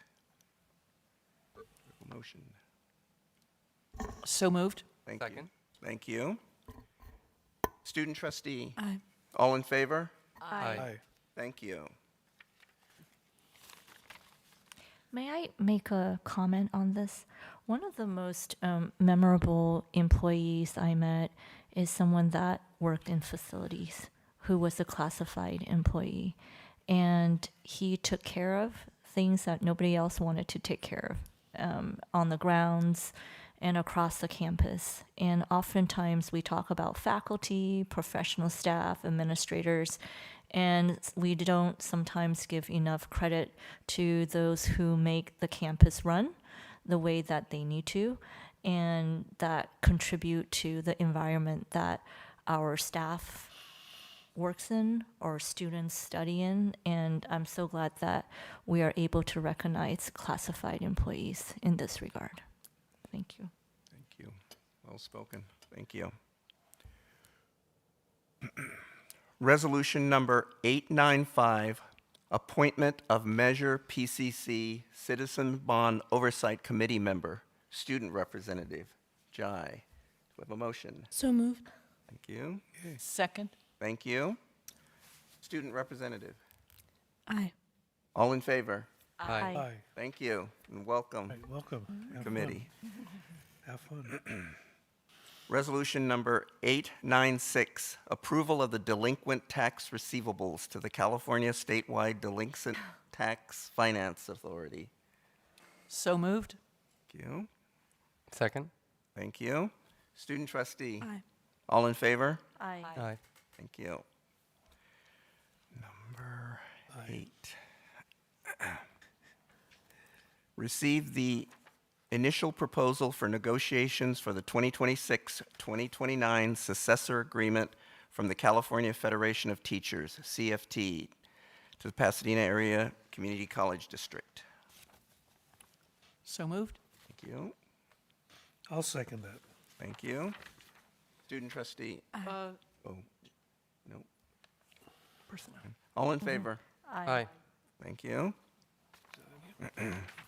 Approve the 9, approve the sunshine proposal for negotiations for 2026-2029 fiscal years from the Pasadena Area Community College District to the Pasadena City College, California Federation of Teachers, Local 6525. So moved. Thank you. Second. All in favor? Aye. Thank you. Number 10, approve, ratify the agreement between Service Employees International Union Local 721, SCIU Local 721, and Pasadena Area Community College District, effective July 1st, 2025 through June 30, 2028. Mr. Chair, we do have a comment on this item. Okay. Should we do that? Yes, do that first. Thank you. So we have Tito.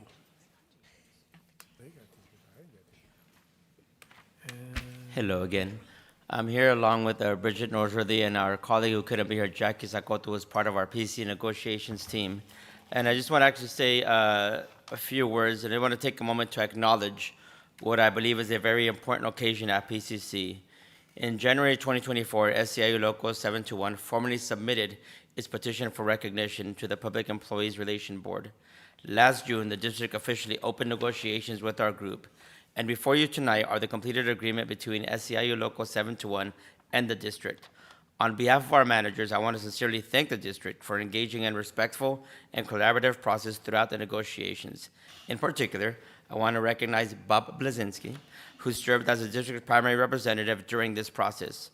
While there were moments of disagreement, there was always professionalism, mutual respect, and a shared commitment to working through the process fairly, and we truly do appreciate that. This agreement represents an important step forward and establishes a foundation for continued collaboration between the district and SCIU Local 721. More importantly, it helps ensure that managers continue feeling supported and empowered in the work we do every day in service of our students, staff, and college community. In the end, we are simply here to say thank you. Thank you for your willingness to engage in this process, and thank you for supporting an agreement that we believe reflects the values of professionalism, respect, and partnership. We look forward to continue working collaboratively with the district moving forward. Thank you. Thank you. Entertain a motion. So moved. Oh. Okay. So moved. Second. Thank you. All in favor? Aye. Aye. Thank you. Number 11, approve, ratify the agreement between the Pasadena Police Officers Association and Pasadena Area Community College District, effective July 1st, 2025 through June 30th, 2028. So moved. Thank you. You go. I'll second that. Thank you. All in favor? Aye. Aye.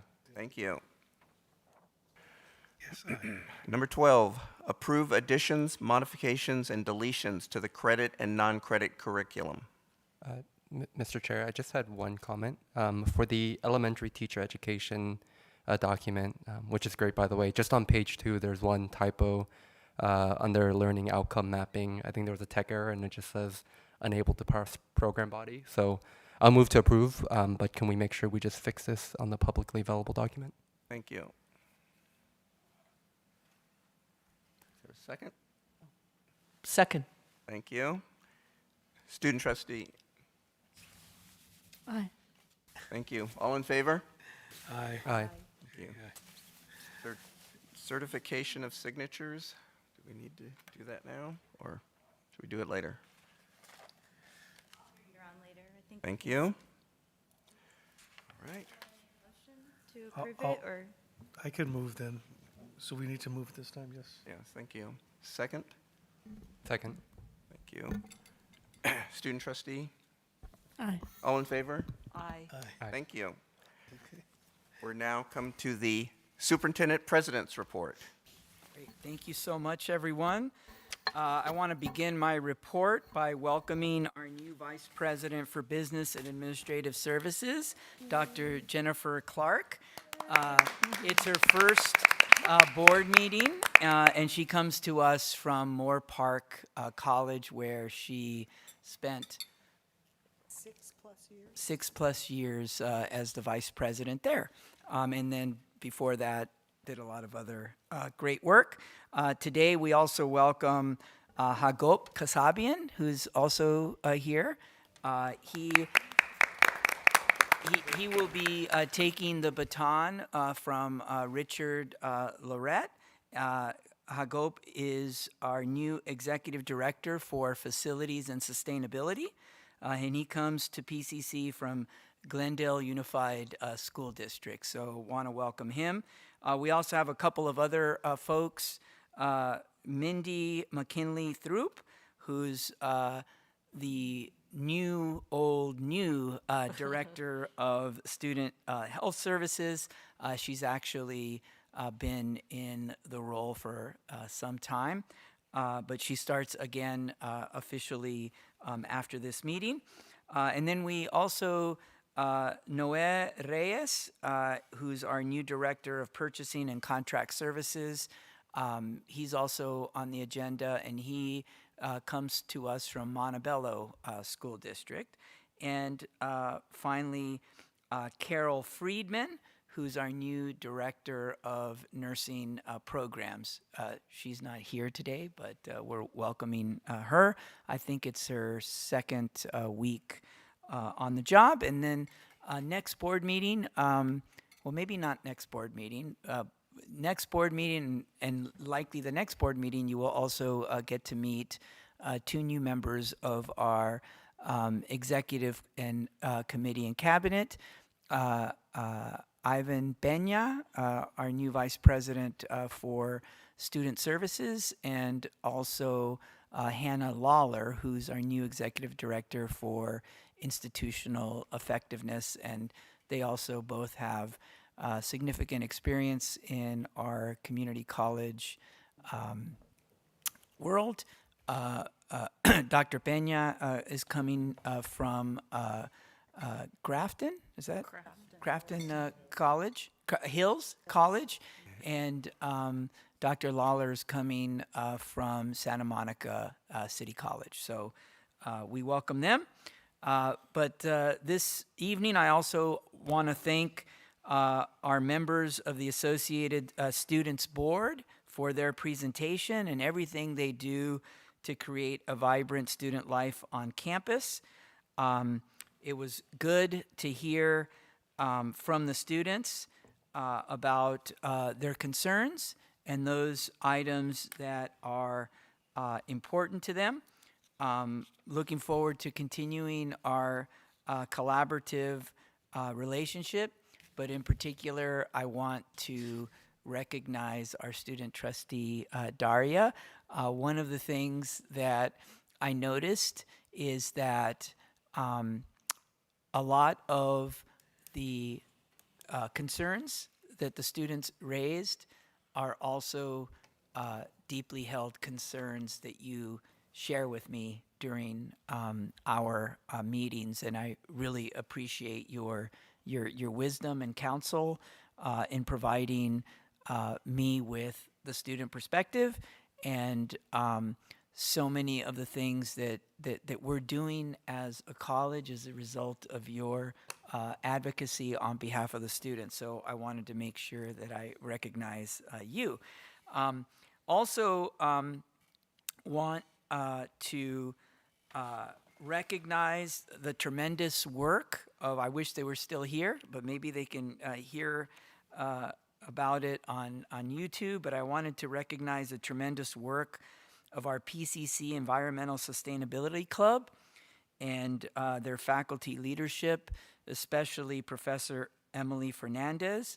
I really am looking forward to meeting with these students to create greater opportunities for our students to help lead and implement our sustainability goals, particularly our decarbonization pledge that I know is so important to our trustees. I hope to get together with the students very soon so we can co-create a carbon-free future here at PCC. We're in the home stretch, headed toward commencement, a celebration of reaching an important goal. This is one of the busiest times of the year at PCC, but also one of the most exciting times, second only to the start of a new school year. We have lots of end-of-year celebrations and graduations, and they always are incredibly joyous events. It makes us all hopeful about the future, a future that our students are helping to shape. On that journey, there are many smooth stretches and sometimes rough patches. We experienced a serious patch last week, which required a patch, when a nationwide cyber attack took Canvas down at colleges and universities, not just across the country, but across the globe. I want to just thank our ITS and distance education teams for working to bring Canvas back online safely.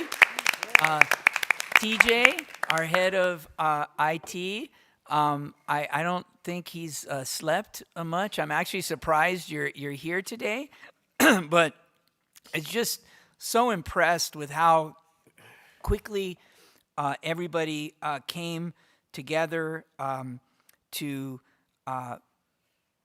really not bring us back up. I mean, we came back up, but we went above and beyond what any college or university was doing in terms of our communication, but also making sure that we didn't just follow, the herd, but actually held back a little bit and really took a more disciplined approach to bringing all of our systems back online. And I really appreciate what we did. We conducted security reviews. We investigated, multiple potential vulnerabilities, and we safely recovered all of our critical campus data. So thank you to our faculty, our staff, and our students for your patience and resilience. But I want you all to know that you should feel very comfortable that this cybersecurity breach was handled professionally with the best interests of everyone involved in our college. I also want to share a couple of notable academic sort of shout outs. I wanted to share that since April of 2025, which is for the last year, every single LVN student from PCC, who has taken the State Vocational Nursing Board licensure exam has passed. PCC has a 100% vocational nursing board licensure passage rate. That is incredible. I want to make sure that I thank our nursing faculty, our dean, and also our vice president of instruction for that. And of course, congratulations to all of those LVN students for their success, and especially to their instructors and to the staff that support their program. I also want to just mention, we all have heard about PCC continuing to be the state leader in transfers, sending our students off to their educations at UCs, CSUs, and private institutions. It was notable earlier today when Trustee Aragon asked, where's everyone going? And every hand of every transfer student was transferring to another university, and that was just incredible. One of the most powerful ways that we support students is to create a clear path for them from PCC to the college or university of their choice. At PCC, we're accomplishing this by increasing and amplifying our collaboration with our four-year institutions. Together, we're creating seamless, supported paths for our students' transition to a specific university or college. This is not just typical articulation. It is more than articulation. It is thoughtful collaboration, the kind that produces a personalized experience for our students. PCC and the receiving institution are working together for smooth transfers, setting our students up for success. This benefits our students in lasting ways. That's why you're going to be hearing more about PCC engaging with these colleges and universities in more extensive MOUs and new programs that we're developing. One that I'm really excited about is the new, first and only Cal State LA PCC Advantage program, which is beginning in fall 2026. I want to thank Dr. Tamika Alexander and her team and our faculty and staff that have been supporting this program. We are #1 in the state in transfer success pathway participants, which offers guaranteed admission to the CSUs.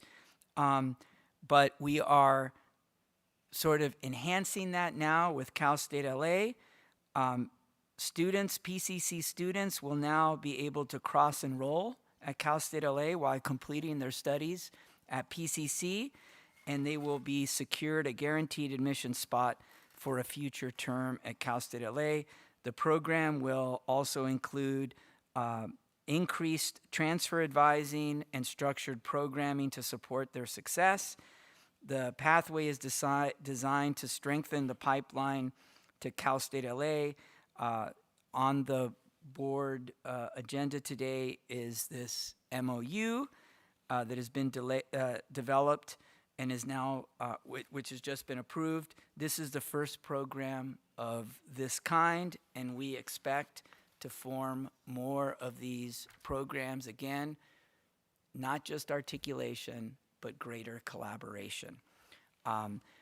Occidental College, we just completed a similar agreement with them to strengthen our transfer pathways between our institutions. The partnership will provide application and financial aid support, coordinated transfer advising, and enhanced articulation to improve our students' academic alignment. It will also feature structured campus engagement and advising activities, including opportunities for our students to be immersed at Occidental before they're even admitted to the institution. And this program will have a special targeted outreach to our veteran student populations to support their transfer. This is another one, first of its kind, certainly for Occidental. And then we are also partnering with Cal State LA for a bachelor's in business. A student at PCC will be able to complete an AA degree here and then finish a bachelor's degree also here at PCC, taught by Cal State LA. So they will be able to complete their business, their Cal State LA business degree 100% here on our campus. So we're really excited about that. Again, I want to thank Dr. Tamika Alexander, Dean Matthew Barboza, Dr. Micah Young, Dean Mark Lowentrow, and Dr. Laura Ramirez for working on that project. I've got a lot of other things that I wanted to mention here, but I'm just going to skip. I know that you all saw that Governor Newsom was here on campus. Was it last Friday, 2 Fridays ago? We're very honored that he and his team chose Pasadena City College at the very last minute. And I do want to thank everyone, particularly in our facilities area, instruction, and everyone who worked diligently to stand up that visit very, very quickly. But I think I heard that they were talking about it at the trustees conference. They're like, how did you get the governor to come to your campus? It was particularly notable that tomorrow is actually when he releases the May revised budget. So we were the last sort of community college that he saw before that. So very proud of that. I also want to just acknowledge that it's APITA Heritage Month. It's also Foster Care Awareness Month. Thank you, Tito, for sharing your work on behalf of foster care and former foster youth. But I want to mention 2 particular events that are coming up that I hope we all participate in. Next week, on May 21st at noon, PCC will honor the men and women who paid the ultimate sacrifice. It's our annual Memorial Day ceremony, which will be held at the War Memorial on campus. I want to thank our Veterans Resource Center for its great work on this event, and want to thank all of our student veterans. But we're doing something new this year. On June 1st, we're going to kick off Pride Month with a huge celebration. This month is a time to celebrate LGBTQIA plus culture and history and their contributions. This year, PCC's celebration will be held at the Mirror Pools. There will be music, speakers, food, and the raising of the Pride flag. We look forward to seeing you there. We're also hoping to light up the campus in Pride colors as well, keeping our fingers crossed that it'll work. But I've got, I think, 4 people responsible for this in the audience, so I no pressure. Finally, this past weekend, we were honored to be featured by the United Way and the Los Angeles Rams at the United Way's Run Walk, which drew thousands to SoFi Stadium in Inglewood. The news coverage promoting the event and the coverage of the event spotlighted our college and our wonderful student, Deshaun Allen, a scholarship recipient and a member of our College Corps. I want to just recognize Deshaun. He's an amazing ambassador for PCC, and I want to leave you with a brief video from a CBS Channel 2 story that aired the day before the event. So if we could please play the video.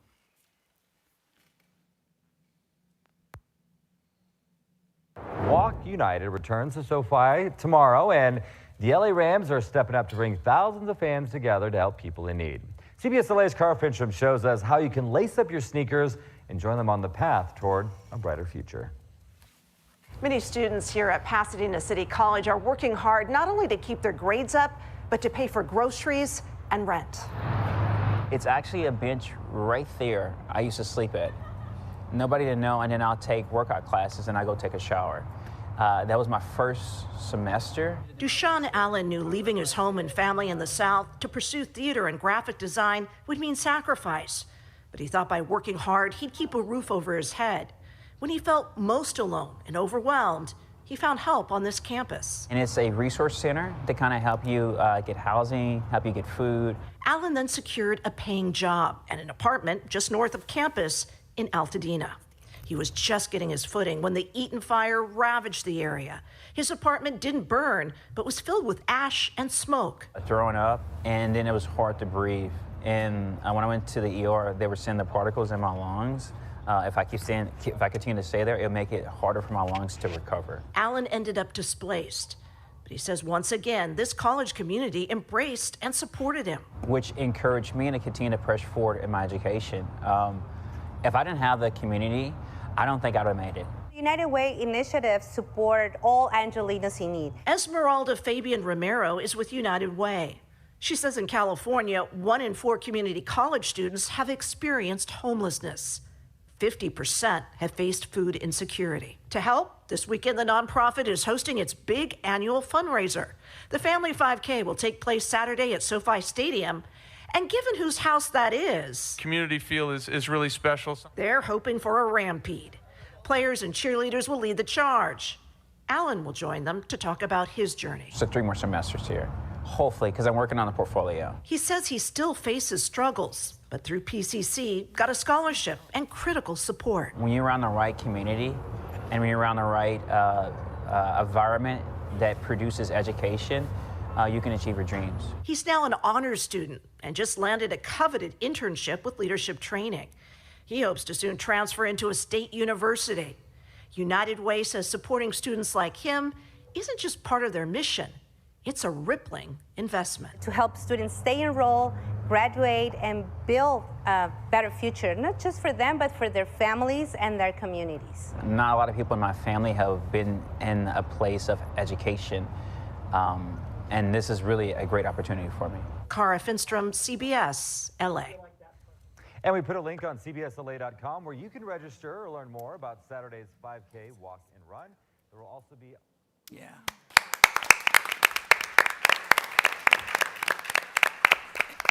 And again, I want to thank, and by the way, Dushawn was like on every TV station, every channel. I mean, he's just an amazing, such an enthusiastic advocate for Pasadena City College. So I want to thank him, but also our friends at the United Way.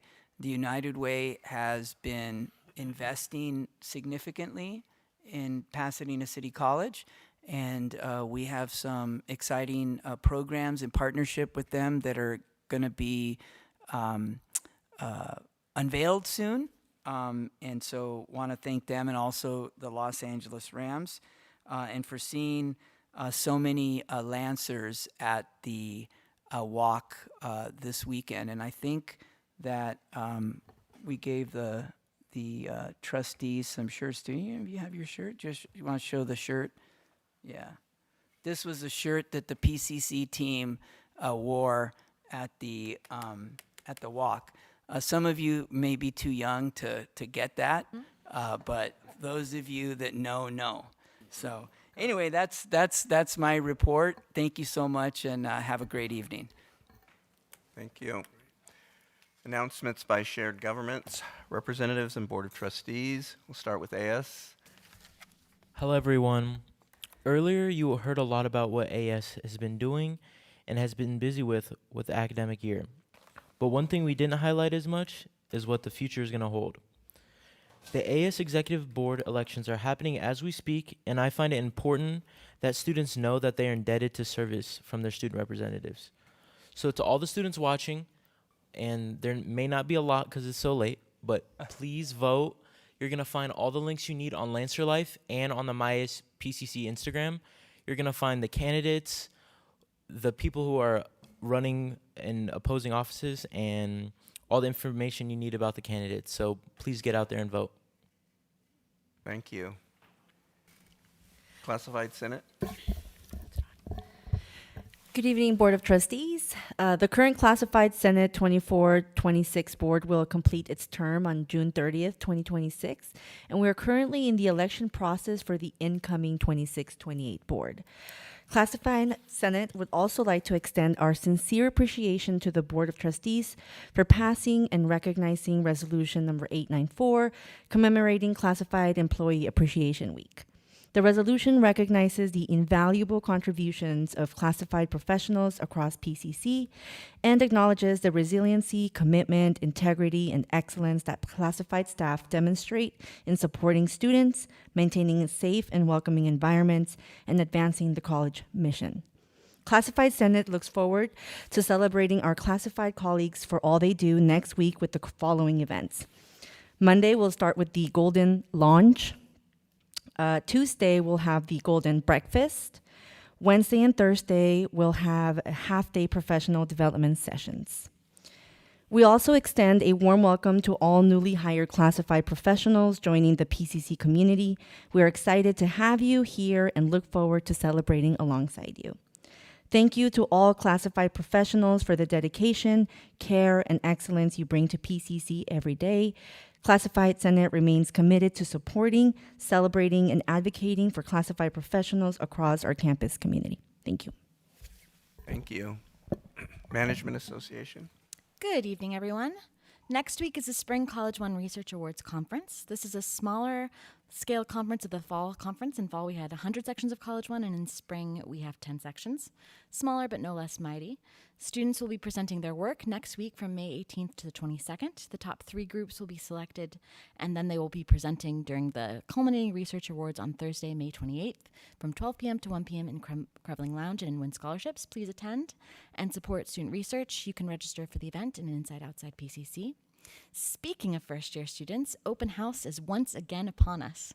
On Saturday, May 30th, from 9 a.m. to 1 p.m., PCC's Outreach and FYE teams are hosting Open House, our massive welcome event for incoming students. This event serves as the first major impression and official introduction that many new students and their families have of PCC, and the goal of the event is to help ease a transition into college.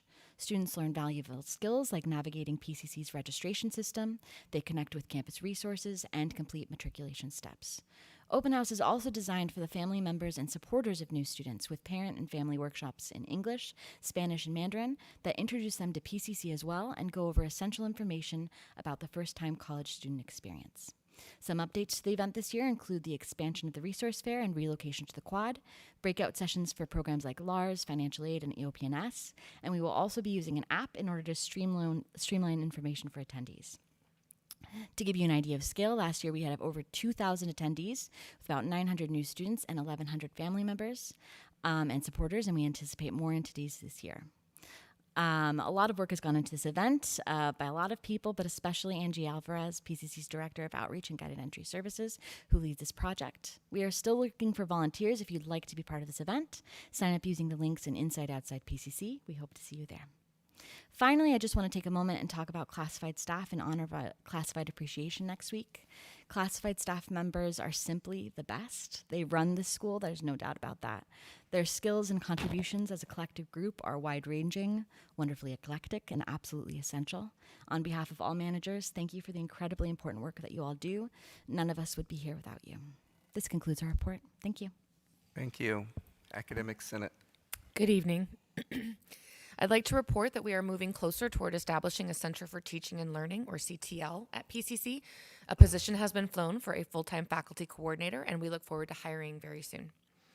We in Senate are also looking forward to Dr. Gomez visiting our upcoming meeting this Monday for a glimpse into CTE developments. The Academic Senate executive team is currently running for our 3rd term, and we hope to continue serving the college community. We will learn June 1st of the results. Also, we are preparing to head into finals and graduation and encouraging faculty to volunteer for commencement. Senate will be providing food for faculty volunteers and supporting the highest honor ceremony. And finally, we fully support Classified Senate during Classified Appreciation Week and all its fun and exciting events to honor the valued classified staff we couldn't do this work without. Thank you. Thank you. Student trustee. Thank you. So as this is my final full meeting, I have a lot of people to thank, so please bear with me. I know you want to go home, but please. So I'll start off here. Thank you for all the trustees for their approachability this year. I've been mentored by these folks, and I have learned so much from each and every one of them about being a great leader who truly cares about their community, so thank you. I also have to thank Dr. Gomez, who has been so incredibly open to hearing from me and all of the student leaders in AS throughout our terms. Our work would not be possible without his allyship. Speaking of allyship, Audrey, Jocelyn, and Caroline have all served as immense allies for me in this term. I don't know what I would have done without Audrey's patience, as she has truly been a lifesaver for me countless times. Her kindness has allowed me to feel comfortable asking questions and growing in this position, and I am so grateful towards her. I don't know what I would have done without Jocelyn and Caroline's advice, both serving as mentors to me as I navigate leadership. I cannot speak of mentorship without acknowledging Dr. Carriafuso and Dr. Castillo, my two advisors in AS. I cannot tell you how many times I've sat in Carrie's office, soaking up all of her advice like a sponge. She has not only made me a better leader, but also has enabled me to learn lifelong lessons from this experience, to carry that with me as I move towards other avenues in my life. Dr. Castillo, I'd like to thank him for being always so approachable and kind to student leaders.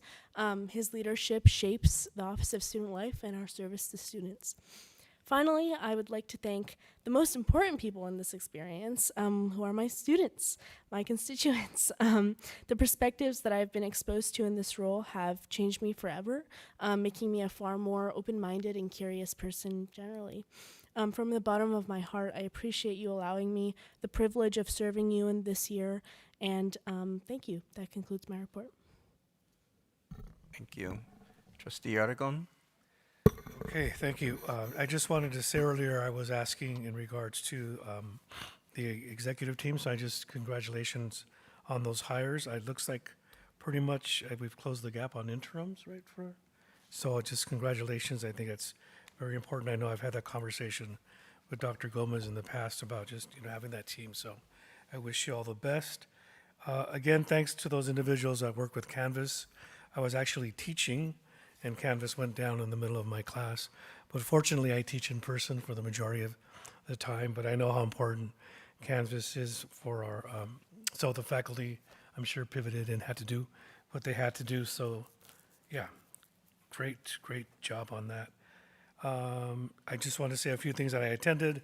I attended the KPCC Gala, and I got to sit next to Caroline over there. Remember Caroline? Hello. And we got to sit under the spotlight for a while until they moved the light. So that was a great event. The CCLC conference took place in Newport Beach, so I got to meet with other colleagues there.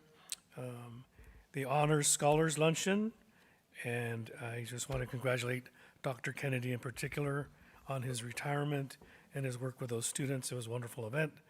I attended the Pride Scholars event. It was wonderful to hear the students' scholarship work.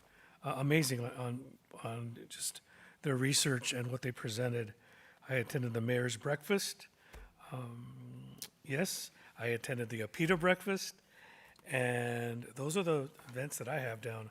And then tomorrow I will be at UCLA for a Policy Institute, and I look forward to sharing that information when I come back. Thank you. Thank you. Trustee Chenal. I would like to again thank the student associates for their presentation today. And it's always heartening to hear from students because sometimes we forget that they are why we're here. And to be student-centered is something that I think all of us on this dais and across administration want to support. And I like to commend Dr. Gomez for keeping that front and center for all of us as well. this month is not only API Heritage Month, but it's also a month that we celebrate moms. So I know that last month we had many of our students who were single moms that were utilizing the Women's Center. And I again want to appreciate all the moms who are not just students, but who are faculty, who are staff, that are doing a lot to not just support their own families, but also our students here. So a shout out to all the moms that are out there working hard every day. And I hope that they feel appreciated. So, thank you. Thank you. Trustee Silver. Hi, it has been a busy month.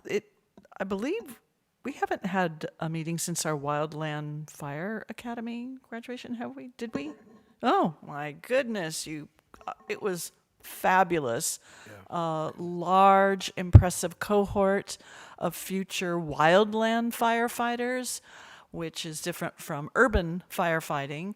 And our students hiked miles and miles in the forest carrying 50-pound packs and hose reels and practicing. And they produced a phenomenal short video, which I got access to. So if you want to look on my Instagram, there is a video. You will be so impressed with our students and what they do. But then, does that mean I get to tell the story? I do. Okay. So they practice in the forest, and our students were in the Santa Monica Mountains, and we're in cars coming home one afternoon after hiking and carrying and working. And along the 101 or 134, 101, I think, the 101, we had a car of 3 PCC students who were just towards the end of their course, and they noticed a car pulled to the side with a woman in. Somehow they noticed she was in distress and holding a baby. Our students pulled over on the side of the freeway using the skills they had just learned. They cleared this baby's airwaves. I'm going to cry now. And they saved this baby's life. She had called 911. Paramedics were on the way, but our students got there first. Awesome. And they saved a life. So, that was amazing. Yes. Yay. Okay, back to just the everyday wonderful things that happen on this campus. I went to a beautiful piano recital in Westerbeck Hall with Professor Jocelyn Chang, where the music had a theme of planets and celestial bodies, and it linked beautiful images from JPL that went along with that. So I don't know if that concert will ever happen again, because it would be worth seeing. All of us would love that.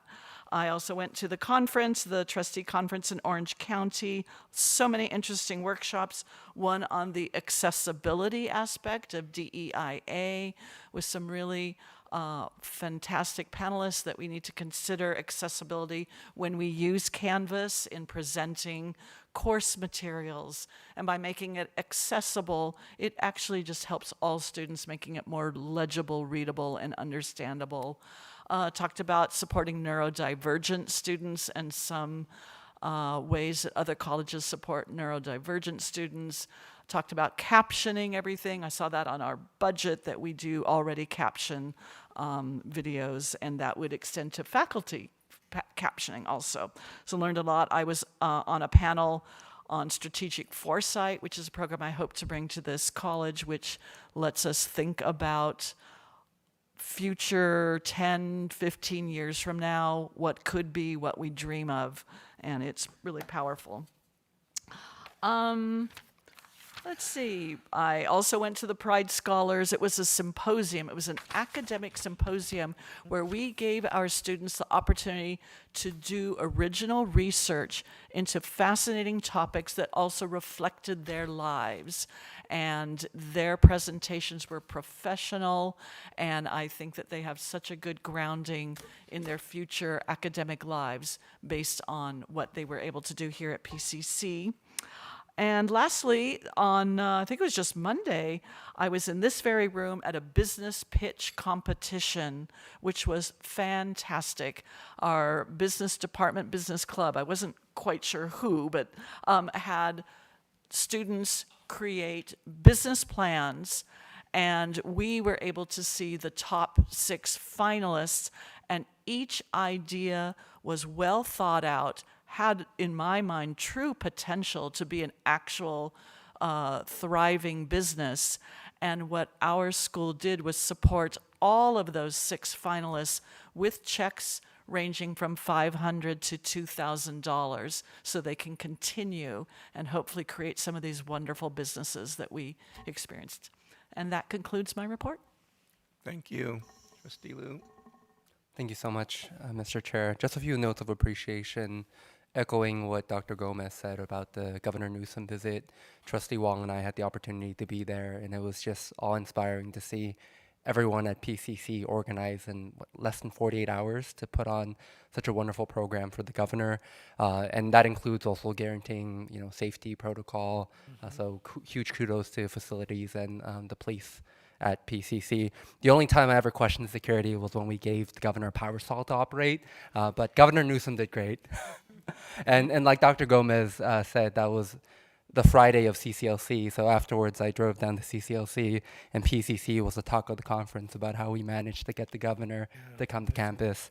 And I think that really just shows how much PCC is really being a leader in this space, and that's a testament to all of you. I also wanted to give a shout out to Trustee Silver, who is now the president-elect of CCLC on the trustee board, and thank her for her leadership statewide.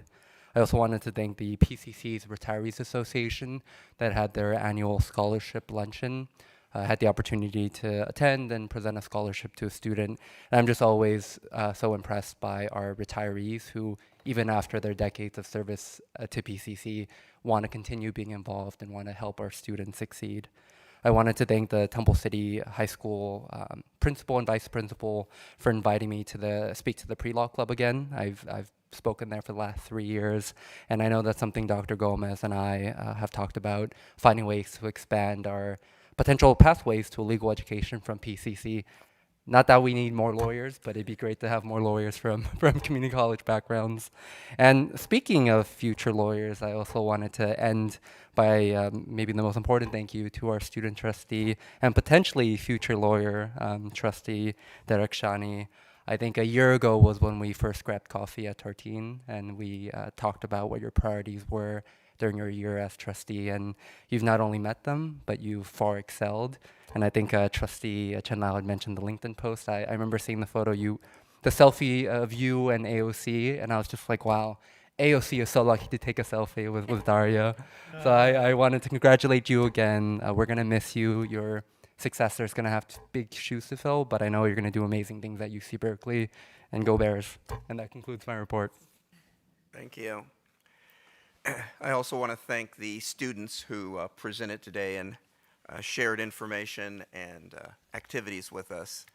It's great to have representation from the students and to hear all the amazing activities they're doing. And thanks to our student trustee for the work you've done this year also. I want to also thank Professor Brian Kennedy and the team behind him did the Honors Scholarship Awards this year. It was very inspiring. More than 1,000 students are passing through this PCC's honors program, and many of them will transfer after 2 years to UCLA, UCI, and the other top colleges. This year, 30 of the honors students presented at the HTCC conference in Riverside, and 4 of our students brought home awards this year. So I really appreciate all the efforts Brian Kennedy has done over the years, and wish him the best on his retirement. So really great job with the program this year.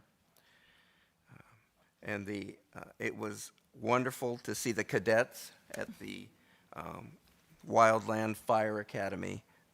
The spring graduation, this was our second and largest cohort, 47 graduates, and they're now eligible to be hired directly by U.S. Forest Service or continue their education on other fire training programs. Thanks to all the team that did the work to bring it together, Dr. Laura Ramirez, Dean Matthew Barboza, Chief Dave Updike, Captain Frank Brambilla, and thanks to the other trustees who joined us there. That was a great graduation and a great video to go along with it.